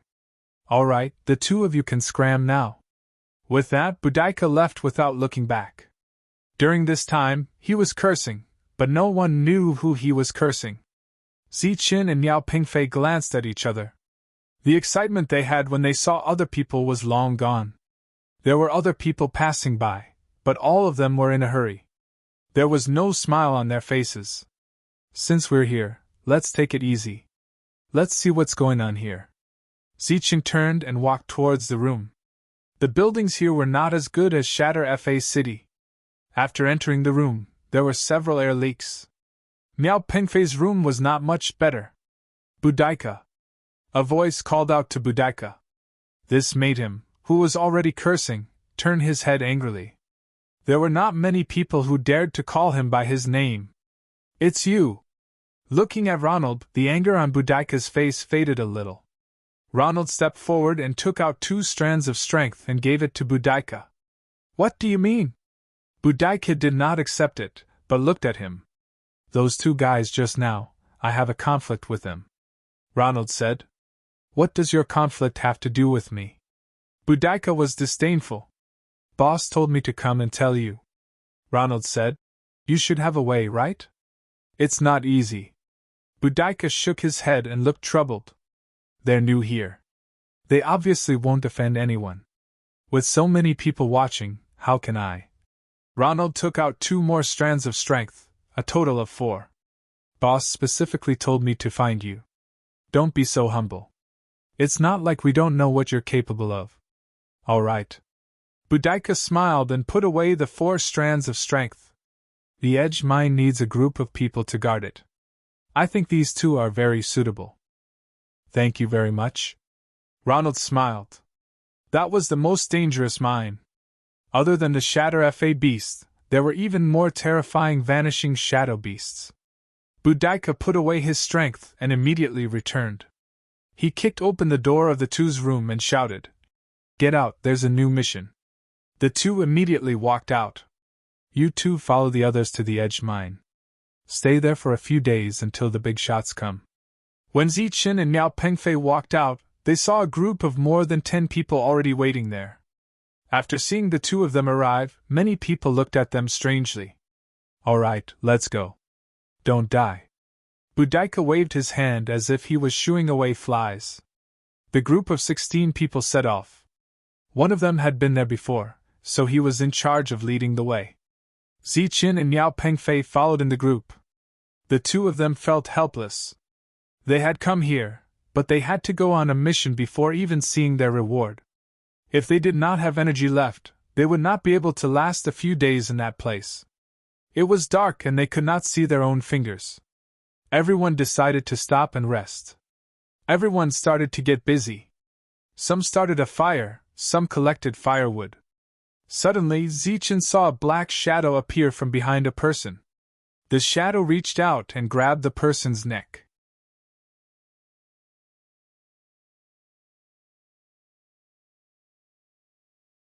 Chapter 4999. Zichen stood there in a daze, his eyes staring straight ahead. Everyone else was moving, but he was the only one standing there. This scene was too strange. The black shadow had already stretched out its hands and grabbed that person's neck, but that person did not react at all. He was even joking. Zichen, what's wrong with you? Miao Pengfei saw that Zichen was not moving, so he pushed him lightly. Buzz! At this moment, a wave of energy appeared in front of them. That person's entire body was crystallized like a piece of crystal, emitting a strong light. The next moment, the light dissipated, turning into thousands of light spots. That person also disappeared. Only then did the others come to their senses and immediately guarded their surroundings. The annihilating shadow beast! It must be the annihilating shadow beast! There were even people shouting in panic, waving their weapons around in panic. They were extremely terrified. Extinguish all the flames quickly! The person who was leading the way shouted at the crowd. Everyone was already in a panic. Hearing this, they extinguished the flames one after another, and the surroundings became dark again. The black shadow from before also disappeared. It did not leave, but disappeared. It was like a ghost that appeared out of thin air, and then disappeared into thin air. Zichen saw the entire process of that person's death. The black shadow went forward, grabbed his neck, and sucked on his body. The next moment, a shadow flew out and was swallowed by the black shadow. That shadow seemed to be a soul. After that, his body crystallized and disappeared between heaven and earth. Everyone else was in a panic, but Zichen was still standing there in a daze. Miao Pengfei went forward and asked softly, "Did you see something?" Zichen shook his head slowly. The surroundings were very quiet. Everyone would hear their conversation. In order to avoid unnecessary panic, he decided not to say anything. "What's the annihilating shadow beast?" Zichen suddenly asked. "Shut up, are you trying to get us killed?" The guide immediately shouted at Zichen. The others also stared at Zichen fiercely. At this moment, with the help of the light on everyone's bodies, Zichen realized that everyone was very frightened. Only he and Miao Pengfei were more confused. Unfortunately, no one was kind enough to explain the situation to them. Zichen looked around again. He didn't dare to use his immortal spiritual eye and only used his eyes to look around. In fact, he did not use his immortal spiritual eye earlier, but he was still able to see that shadow. The surroundings were very quiet. Even the sound of the wind could not be heard. It was so quiet that one could hear a pin drop. Almost everyone present could hear their own heartbeats.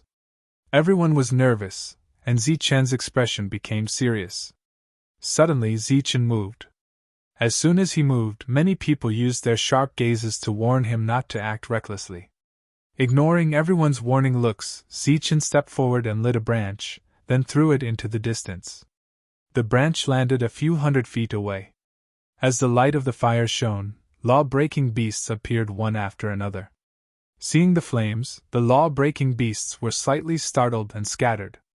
The warning looks immediately turned into fear. The leader shouted again, "Light the fire!" Everyone immediately ignited their flames. Compared to the strange existence of the vanquishing shadow beast, the threat of the spell-breaking beasts was not small either. Moreover, the law-breaking beasts were already in front of them. Naturally, they had to deal with them first. The flames immediately lit up and surrounded everyone. Everyone saw the law-breaking beasts outside. There were more than 20 of them. However, they still did not know the cultivation level of these law-breaking beasts. Before the battle, no one could tell their cultivation level. The flames rose, forming a huge ring of fire. The law-breaking beasts stood outside the ring of fire, while everyone stayed in the ring of fire. The two sides looked at each other through the flames. The law-breaking beast gazes were cold and emotionless. The flames could not stop them. They did not attack immediately because there were many people here. Miao Pengfei looked at Zichen with a questioning look. If Zichen was willing to take out the bone rod, then the trouble here would be nothing. With Zichen's combat strength, he would be able to kill all these law-breaking beasts in a short time. However, if Zichen was hiding his strength, everyone would be in trouble. "We can't go on like this. Who wants to go out and scout?" the leader shouted. There were more than 20 law-breaking beasts outside the flames. Who would dare to go out at this time? Not only did everyone not go out, but they all took a step back. The leader was anxious. "If we don't test their strength, we will be exhausted to death. If they are only in the first force realm, we can easily kill them." As he spoke, he took out a stream of energy and started to refine it. In this place, one had to be at full strength at all times. Still, no one moved. It was obvious that going out would be suicide. "You two newcomers, go and take a look." The eyes of the guide were fixed on Zichen and Miao Pengfei. The others also looked at the two of them. Their eyes became extremely cold. Obviously, if the two of them refused, these people would attack at this time. Miao Pengfei's expression became extremely ugly. Obviously, the two of them were being targeted. Relatively speaking, Zichen could understand. After all, when he went to Law-Breaking City last time, Tommy and the others had plotted against him. "I'll go," Zichen said. He could not fight with these people now. He turned around, picked up the wooden blade of the person who had just died, and walked out. This action was obviously to hide his strength. Miao Pengfei looked at Zichen's back. After hesitating, he followed him out. The others watched this scene coldly. The two of them were tactful. Otherwise, they would have died in the flames. Zichen walked out, his eyes fixed on the law-breaking beasts in front of him. He did not use his immortal spiritual eye. He could see them clearly with the help of the flames. In fact, he was a little nervous. If these were all in the second force realm, he could only use the bone staff. Whoosh! Light shone around him. Zichen was the first to move. Facing these law-breaking beasts, he chose to take the initiative. When he moved, the law-breaking beasts moved as well. Some retreated, and some charged at Zichen. The wooden blade in Zichen's hand flashed. With a flash of brilliance, a law-breaching beast was killed. He did not retreat. Instead, he moved forward and attacked the second law-breaking beast. Miao Pengfei followed behind Zichen, waiting to attack. Pft! Pft! Another 2 slashes. Zichen killed 3 law-breaking beasts. Miao Pengfei, who was behind him, also killed 1. Seeing this, everyone was relieved. They had been making a fuss. It seemed that these law-breaking beasts were all in the first force realm. Pft! After the 4th law-breaking beast was killed by Zichen, the other law-breaking beasts retreated. Rays of light appeared, and more than a dozen extreme energies appeared on the ground. Zichen looked around. After making sure that the law-breaking beasts had all fled, he bent down and picked up the energies. Seeing this, the other's eyes were burning. Zichen picked up the energies and turned back.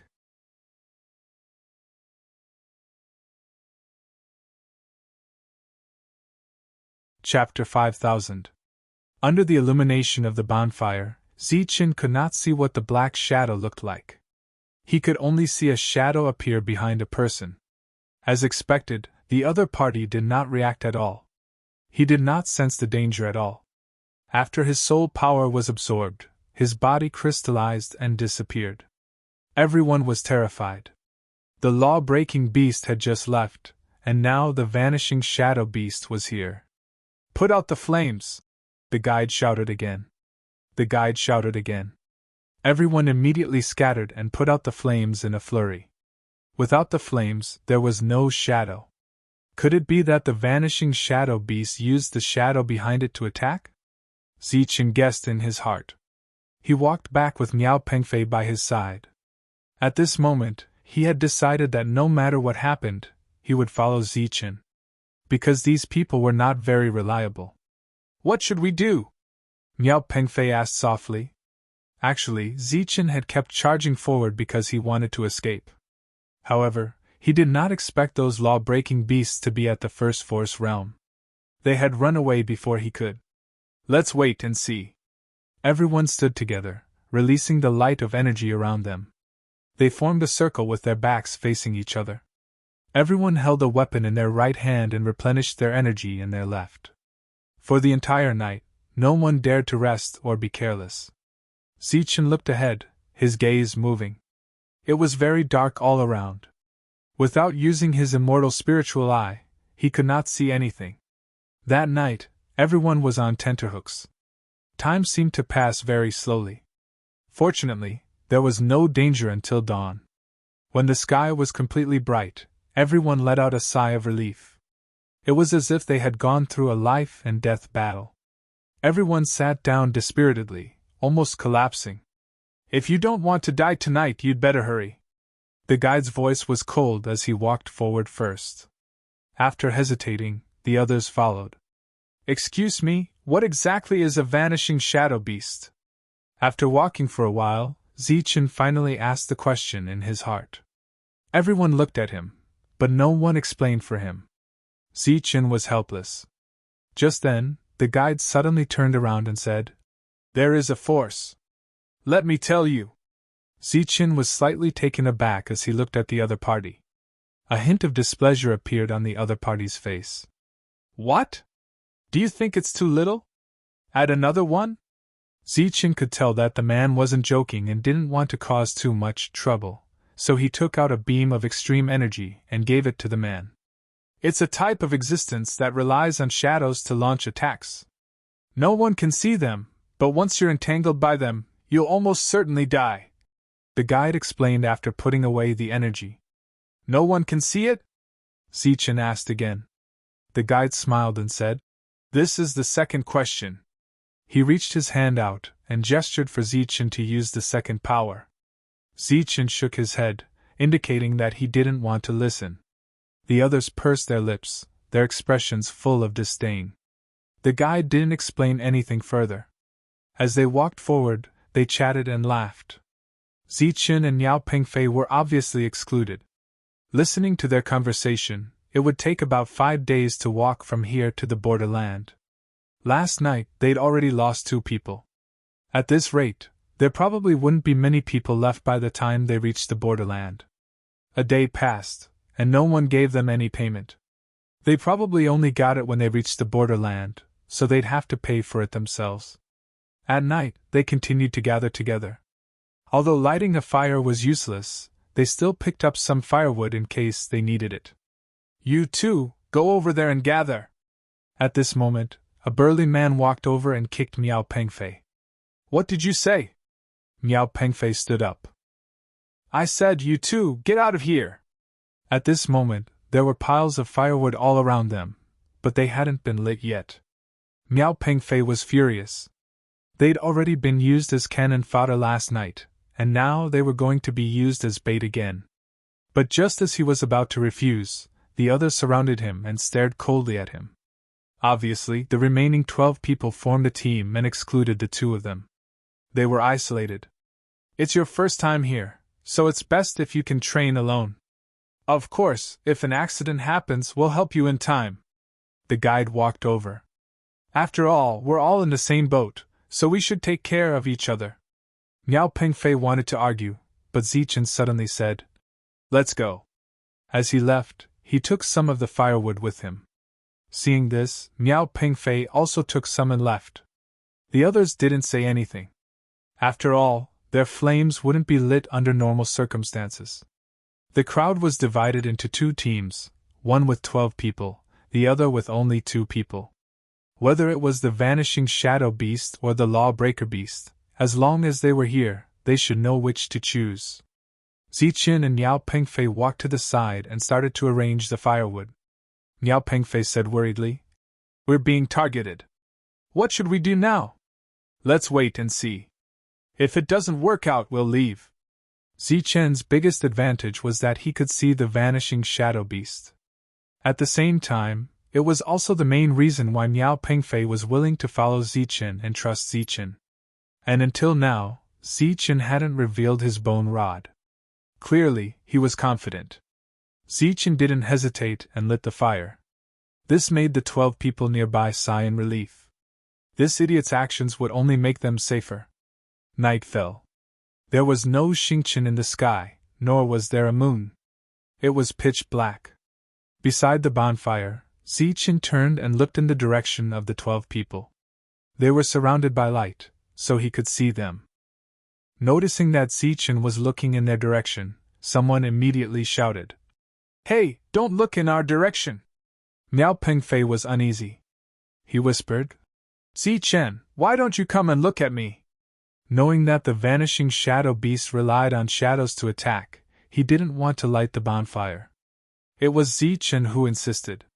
Now that Zichen was looking in the distance, Miao Pengfei was unsure. "What's the point of looking at you?" Zichen said. "Watching you die?" He turned his head and glanced behind him. Just then, his expression changed. Seeing Zichen's expression change, Miao Pengfei's expression changed. There was fear in his eyes. "Zichen, don't scare me!" Zichen ignored Miao Pengfei. Instead, he slowly turned around. Just outside the fire, a black figure stood. The 2 of them were probably looking at each other. But at such a close distance, he still couldn't see what the other person looked like. "Ah!" Miao Pengfei suddenly screamed. Zichen glanced at him and said, "What are you yelling about?" His shout also gave the others a big fright, and they all stood up one after another. "Is there something behind me?" Miao Pengfei asked. "If there was, you'd be dead," Zichen said unhappily. Hearing this, Miao Pengfei heaved a sigh of relief. He didn't see that Zichen's forehead was covered in cold sweat.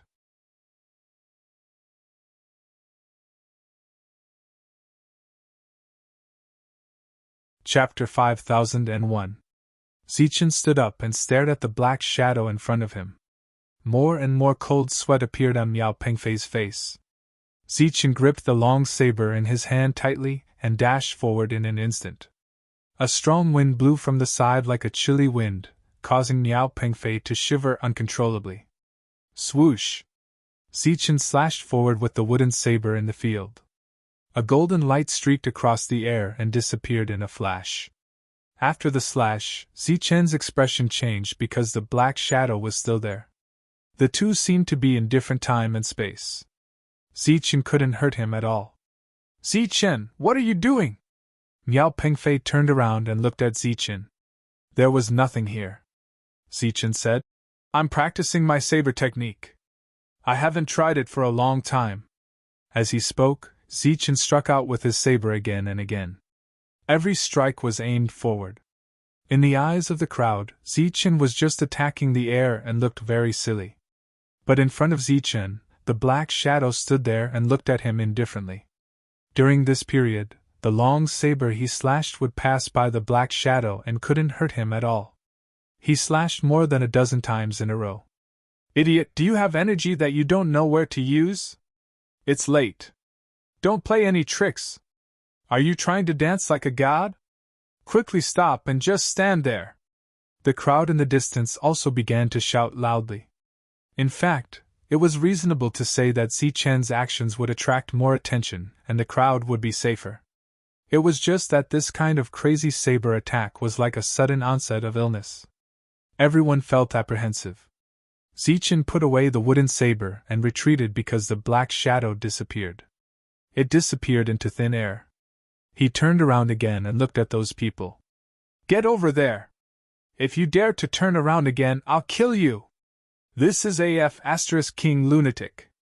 I don't know where he came from. First he danced, and now he's going crazy. Why are you looking at us?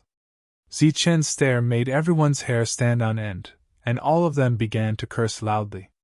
Zichen retracted his gaze and looked at Miao Pengfei. Miao Pengfei was not afraid. Instead, he felt more at ease.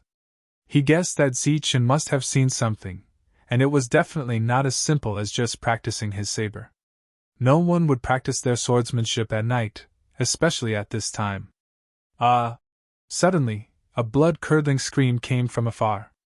A person was immediately petrified, his body turning into specks of light and disappearing. It's the vanishing shadow beast! Someone cried out in alarm. Everyone immediately scattered in fear.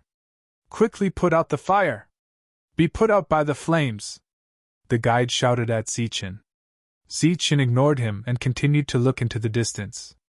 The black shadow had already disappeared. Damn it, I told you to extinguish the flames. Didn't you hear me? The guide was furious. This flame is very far away from you, Zichen said calmly. It won't affect you. You're spouting nonsense. It didn't affect us, so how did one die? That's because you made a mistake in your judgment. The vanishing shadow beast may not need the help of shadows to attack. As soon as Zichen finished speaking, those people's expressions changed. They were even more frightened. Don't listen to his nonsense, the guide immediately said. How long has he been here? He doesn't even know what the vanishing shadow beast is. How can you take his words seriously? Zichen suddenly turned his head and looked into the distance. There were spell-breaking beasts there. Only 2 of them were moving forward and appeared within the range of the bonfire. 2 spell-breaking beasts? Those people stopped shouting. They had all seen the spell-breaking beasts. Everything was finally on the right track. The flames attracted everyone's attention. The danger came to the 2 of them first. Zichen's expression became serious. His expression was even more serious than the dozens of spell-breaking beasts they'd encountered last night. Because these 2 were very likely to be in the second force realm. What should we do? Miao Pengfei looked at Zichen and gave him a pleading look. Let's wait and see. Zichen held the wooden saber and stared at the 2 approaching spell-breaking beasts. He said, If they enter the range of the flames, we'll attack. Miao Pengfei nodded. He was a little nervous. Zichen was now considering how to kill them. If he could avoid using the bone staff, he would try his best not to. This thing was too rare. If he used it now, the number of enemies might increase instantly. Then he could only use the spell-breaking art. Although it was very energy-consuming, it would not expose anything. The others in the distance were silent. They were almost holding their breaths. At this moment they were in the dark, while Zichen was in the light. No matter how the spell-breaking beasts looked, they would look for Zichen first. The spell-breaking beasts went outside the bonfire and did not attack. Zichen and Miao Pengfei looked at the spell-breaking beasts warily. The 2 sides were in a stalemate. It seemed that they were competing to see who was more patient. The 11 people were obviously the most patient. They did not rush. If the 2 sides could face each other until dawn, it would be a good thing for them. Because if the 2 of them did not die the next night, they could be cannon fodder again. Right at this moment, one of the law-breaker beasts suddenly moved. With a leap, it swept past the flames and directly pounced towards Zichen. As it pounced, 2 rays of light lit up around its body. It was indeed in the 2 realms. Whoosh! In Zichen's right hand, the wooden saber slashed forward. Light also lit up on his left hand. The wooden saber collided with the spell-breaking beast's claws. A powerful shock wave shook the wooden saber in Zichen's hand. At the same time, he felt a powerful force fall on him. It was the spell-breaking beast's claws. Destroy! Zichen let out a low shout. His left hand lit up with a bright light. A strange power condensed in his palm, like several thin lines, fell on the spell-breaking beast's body. Bang! Zichen's body retreated. A large piece of flesh disappeared from his shoulder. In front of him, after the spell-breaking beast was attacked by the thin lines, its body seemed to be cut by the rules and fell to the ground in several pieces. Whoosh! The moment it fell to the ground, its body disappeared, leaving behind 9 rays of extreme energy. Such a scene completely shocked the 11 people in the distance. They never thought that the other party's combat strength would be so terrifying. That was a 2-realm spell-breaking beast. It required several people to work together to deal with it. However, the other party killed it with only 1 move. At this moment, they truly understood the strength of Zichen's combat strength.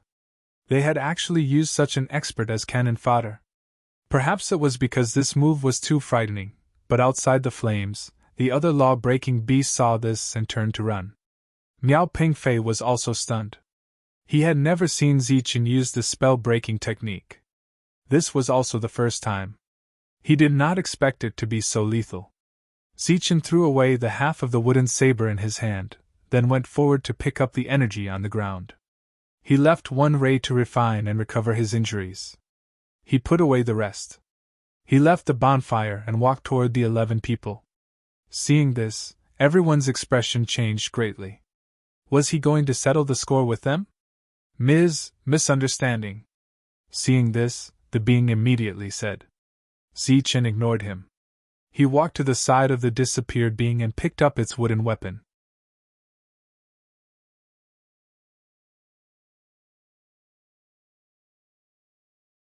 Chapter 5002. These 11 people were all looking at Zichen.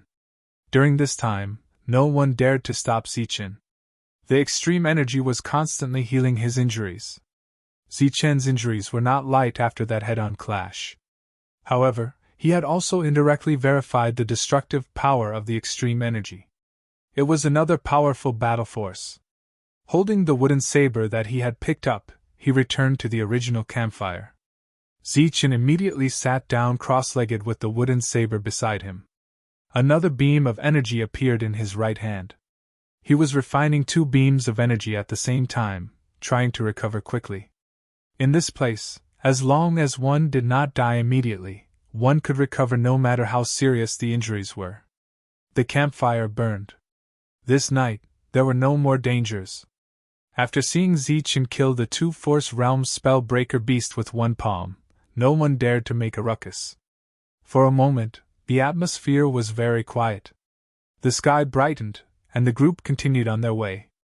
This time, Miao Pingfei clearly felt that the way the crowd looked at them had clearly changed. "Little brother, how should I address you?" The person in charge of leading the way took the initiative to chat with Zichen today. Zichen glanced at him but did not speak. Every time, the person who pushed them out was the other person. Vaguely, this person seemed to be the leader. "Little brother, don't misunderstand. You've seen the situation here. It's really dangerous. We have to be careful. I feel that under such circumstances, it's better for everyone to stay together." This was clearly just an excuse. Zichen could not be bothered to argue with him. He asked directly, "What's going on with the Vanishing Shadow Beast?" "The Vanishing Shadow Beast does indeed rely on shadows to attack. It's very scary. Usually, if you encounter it, you will die." Speaking of the Vanishing Shadow Beast, the person's eyes were still filled with fear. "Could it be that the Vanishing Shadow Beast is immortal? No one can see it?" Zichen asked again. This was what he wanted to know the most. Normal people cannot see the Vanishing Shadow Beast unless...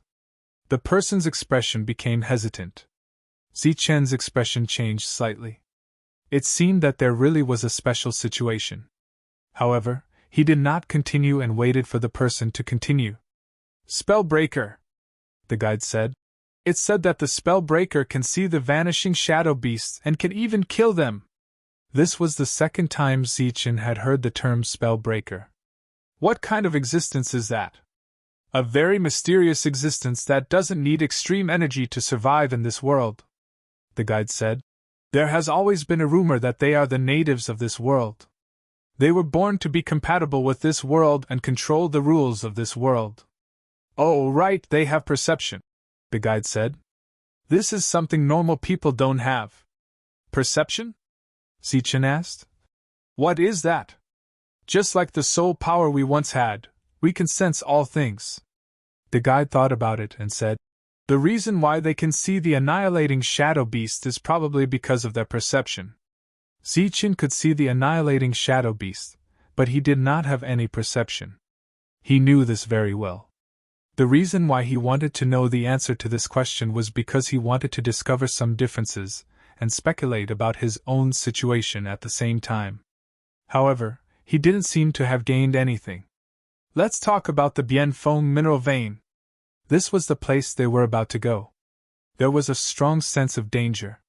It's a very remote mineral vein. The crystals produced there are of high quality, but the production rate is very low. After seeing how powerful Zichen was, the guide told him everything he knew. But the people inside don't want to give up on the mineral vein, so they often send people to guard there. Zichen did not understand and asked, why do they have to guard there? Can't they just stay there and not come back? The guide glanced at Zichen and said, because once they go there, they probably won't be able to come back. Zichen's expression changed. If they couldn't come back, they would naturally die. Under normal circumstances, only those who offend those in charge will be sent to the Bien Fong mineral vein to fend for themselves. The guide glanced at Zichen. His meaning could not be more obvious. Zichen had just arrived here and had already fought with Ronald. Boudica had arranged for the two of them to come here probably because of Ronald. Perhaps there was also Gavin who had 3 powers. But it's not a dead end. The guide continued, if everyone can reach the place successfully and wait for a few days, once the Lord's Spellbreaker arrives, as long as the other party tells us to give up on the mineral vein, everyone can go back. Zichen looked at the guide. Have you been there many times? The guide held up 3 fingers. 3 times. Each time, I left with a large group. This was not a small number. During this time, Zichen learned the other party's name. Ogre. Ogre then told Zichen some secrets about this place. This time, he did not ask for extreme energy. Night came again. This was the 3rd night. Everyone gathered around and lit a bonfire. This time, they did not chase Zichen away. It seemed that everyone's luck had come. This night, no vanishing shadow beasts appeared. Instead, 2 waves of Spellbreaker beasts came, but they were killed by everyone. On the 4th night, the vanishing shadow beasts came. Everyone repeatedly extinguished the fire, but 2 people still died. They killed some more Spellbreaker beasts. Other than Zichen and Miao Pengfei, there were 9 people left in the group. These 9 people, including Ogre, were all on tenterhooks. Everyone finally arrived at the edge or vein. This was a towering mountain range. The area was very large.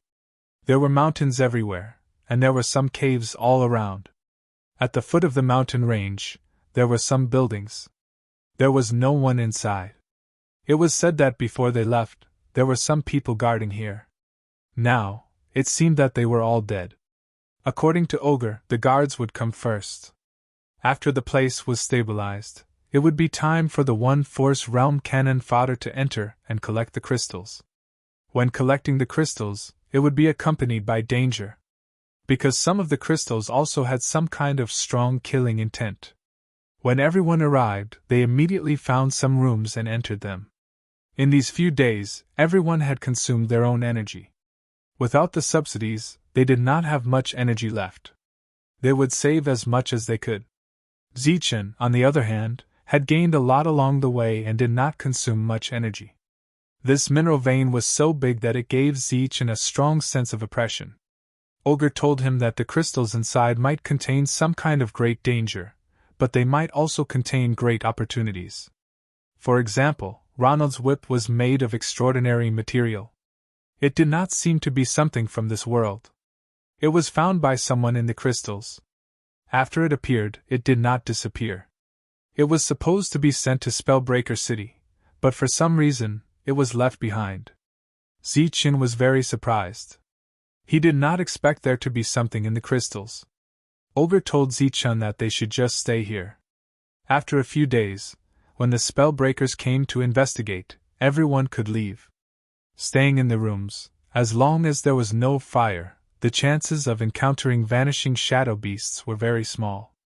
As for Spellbreaker beasts, under normal circumstances, they would not attack these rooms. Zichen wanted to take a look at the mineral vein. Ogre warned him sternly that there was a great danger inside. Zichen finally gave up.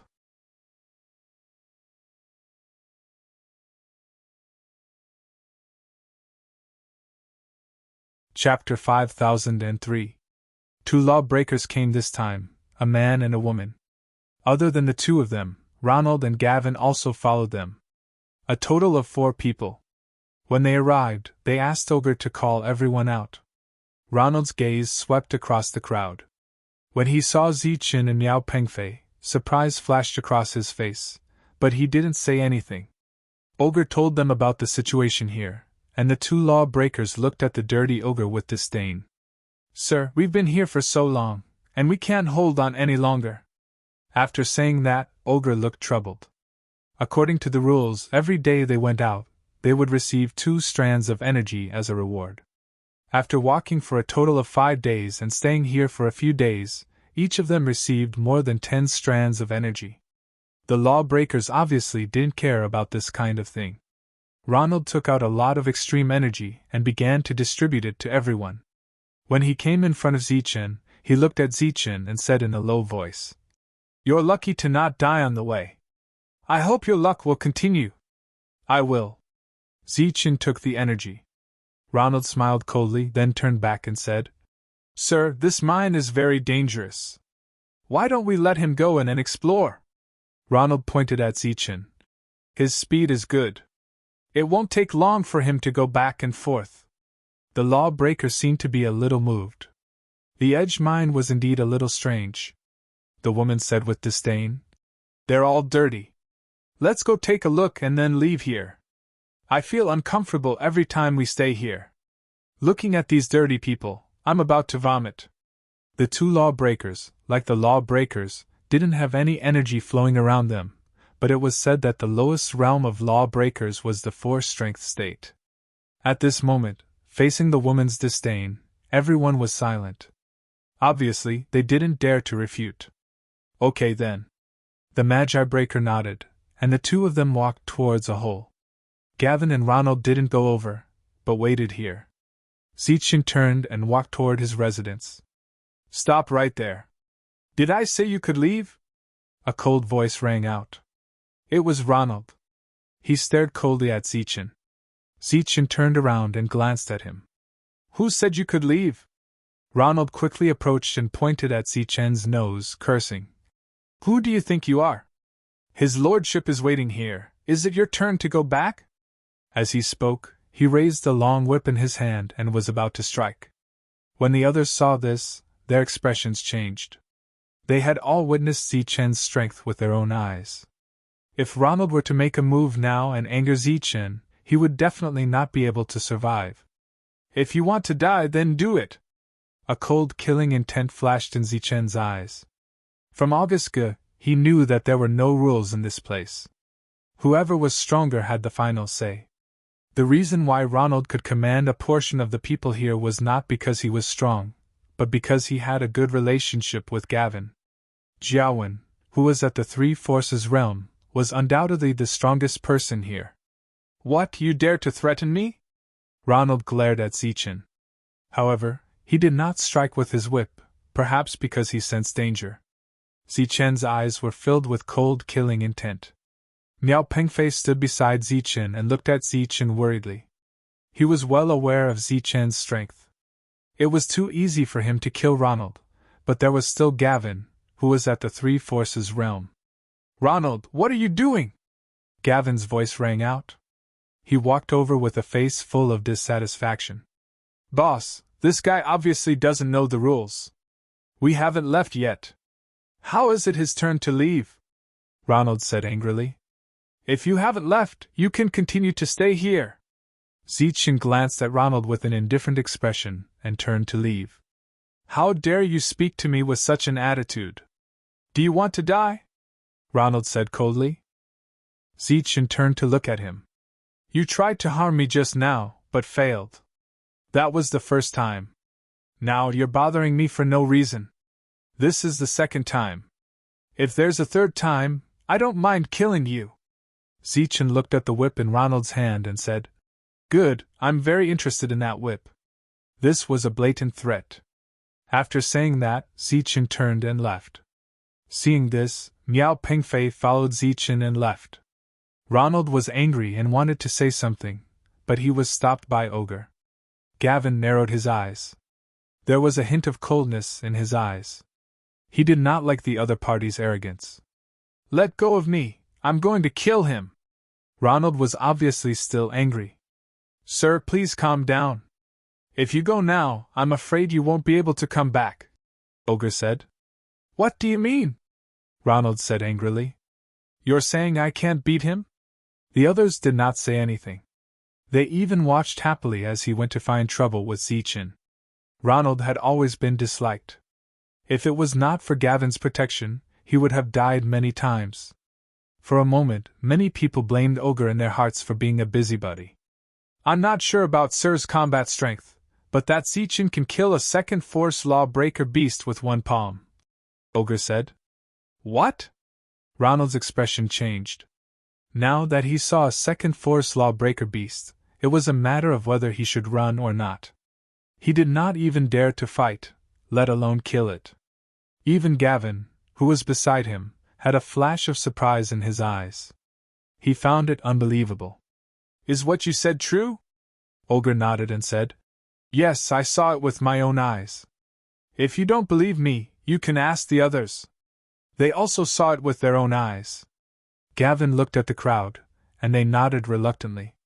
After Ronald heard the details, he was really frightened. The other party was obviously not joking. He looked at Gavin beside him and felt very lucky. Fortunately, the boss came along and made Zichen cautious. Otherwise, the other party might have killed him just now. "I didn't expect such a strong person." Gavin's eyes flashed, but he did not say anything. When the others saw this, they all went back. If they stayed outside, their energy would be constantly depleted. It was much better to stay in the room. In the end, only Gavin, Ronald, and Ogre were left. Gavin said to Ogre, "You've worked hard on this journey. When this is over, come back with us. Now you should go back too." "Thank you, sir." Ogre's eyes were filled with joy. "Boss, what do we do now?" After Ogre left, Ronald looked at Gavin. Gavin's eyes flashed with a murderous intent. "Think of a way to kill him." "Boss, you want to do it yourself?" Ronald's eyes lit up. In his eyes, the Three-Force Realm boss was omnipotent. Gavin shook his head and said, "No, I'll kill him with a borrowed knife." Now that he knew how powerful Zichen was, all the more he couldn't let Zichen live. If a second Force Realm opponent had such combat strength, wouldn't he be even stronger once he advanced to the third Force Realm? When that time came, where would he find a place for himself? Suddenly, a powerful fluctuation came from the hole in front of them.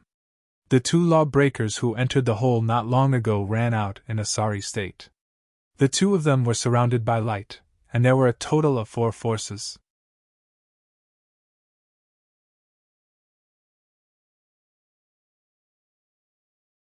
Chapter 5004. The two lawbreakers escaped from the pit. When they entered earlier, they were still able to maintain their poise, but now they looked very pathetic. Gavin immediately stepped forward and asked, "My lord, what's the situation?" The man was still rational and shook his head. The woman who had been hooting earlier was now extremely frightened, and her face was as pale as a sheet of paper. Let's go back. It's too scary here. She was obviously frightened. She did not expect that just entering a pit would be so terrifying. The man who had been obedient to the woman before shook his head and said, "The situation here is not clear yet. We can't leave yet," the woman said unhappily. "Don't you know how dangerous it is in there? Do you want to die in there? My lord, I have someone here who is not afraid of danger. We can send him in to take a look." Gavin heard the woman's words and glanced at Ronald. Ronald instantly understood and immediately gave a suggestion. The man did not want to go any further and was a little moved. The woman beside him said, "Then what are you waiting for? Hurry up and let him out."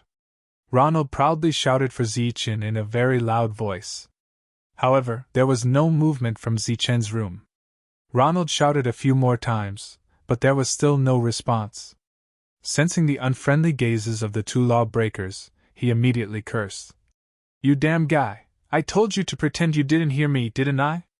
Do you still have any respect for my lord?"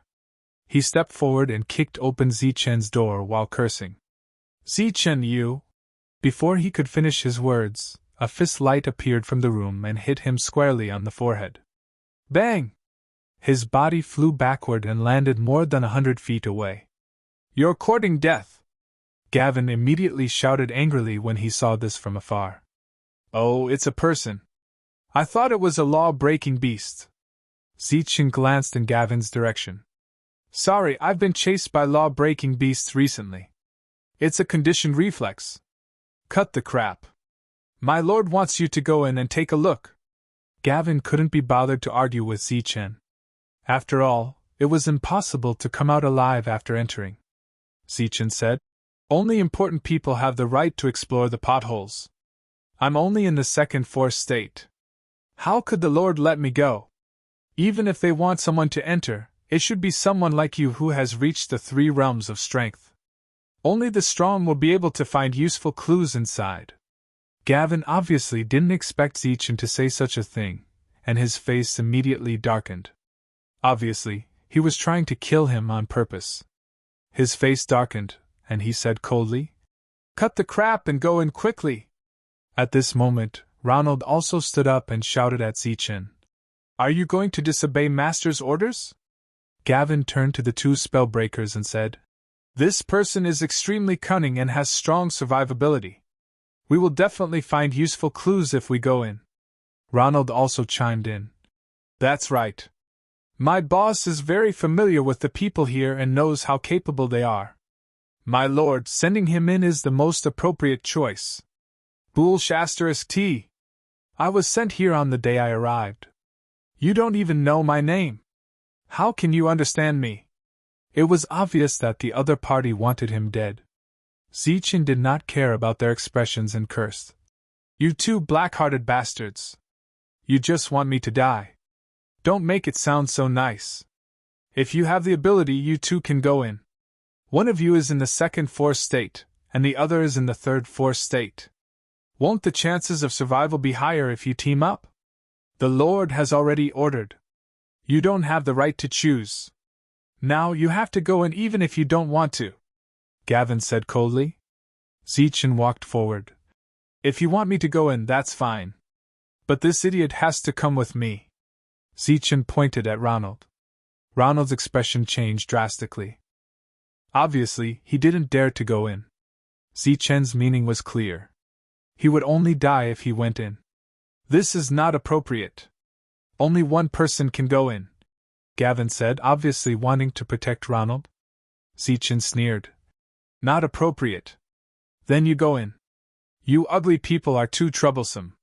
Hearing the argument, the woman said impatiently, You go in first. They can go in after you die." The woman pointed at Zichen. No matter what, the 4 of them came here together. They had met each other before. Since they were going to die, of course they should let the strangers go first. Zichen glanced at the 2 spellbreakers. The woman looked at him with disdain. "Why? You don't want to?" Zichen immediately shook his head. No. Then why aren't you going in? Why are you dawdling here? Ronald shouted coldly. Don't you know that the Lord wants to vomit when he sees you? Why aren't you scramming? Zichen walked toward Ronald, his eyes cold. What are you doing? Seeing Zichen walking over, Ronald's eyes were filled with fear and he immediately stepped back. The others saw this and their expressions changed. Don't misunderstand, Lord. I need a handy weapon. I think the one in his hand is just right. After Zichen finished speaking, he suddenly increased his speed and arrived in front of Ronald in an instant. Ronald's eyes were filled with fear. He immediately raised the long whip in his hand. Zichen's eyes flashed with cold, killing intent. You're right about one thing. I'm faster than you. At this moment, many people walked out of the room. After seeing this scene, their expressions changed. Was Zichen planning to force his way in? After all, there were 3 powerhouses here. At this moment, Zichen's palm fell. It was indeed faster than the long whip. Destruction! A powerful force surged, forming a strange law attack that landed on Ronald's body. Buzz! Ronald's body suddenly trembled, and the long whip stopped in midair. Zichen reached out and grabbed the long whip. Looking at the widened eyes of Ronald, he thanked him. As soon as he finished speaking, Zichen retreated. Ronald's body immediately split into pieces. As if his soul had been devoured by the annihilating shadow beast, his body turned into several pieces of crystal, then turned into infinite laws and disappeared. This scene shocked everyone. That included the 2 spellbreakers. They had never seen such a technique before. They were all shocked. Gavin was even more shocked. If the other party was also at the 3rd level of strength, would he end up like Ronald? He felt sorry for Ronald's death, but it was not to the extent of lamenting. At this moment, he felt a deep fear in his heart. If Zichen was allowed to live and grow to the 3rd strength state, what awaited him would be death. They had already become enemies. Zichen held the long whip and turned to look at Kevin, whose expression was changing, and said, Why? Do you want to go down with me? Kevin was indeed tempted. As a 3rd strength state, it should be no problem for him to kill the other party. However, after a slight hesitation, he gave up. Even the 2 4th strength state cultivators were scared out of their wits. A mere 2nd strength state cultivator would definitely die. Why? You don't dare? Zichen's lips curled into a mocking smile. You talk too much nonsense. Hurry up and go down, or I'll slap you to death. You're tuning into the Phoenix Knights YouTube channel. Don't forget to subscribe and join us on this journey to catch the most captivating stories.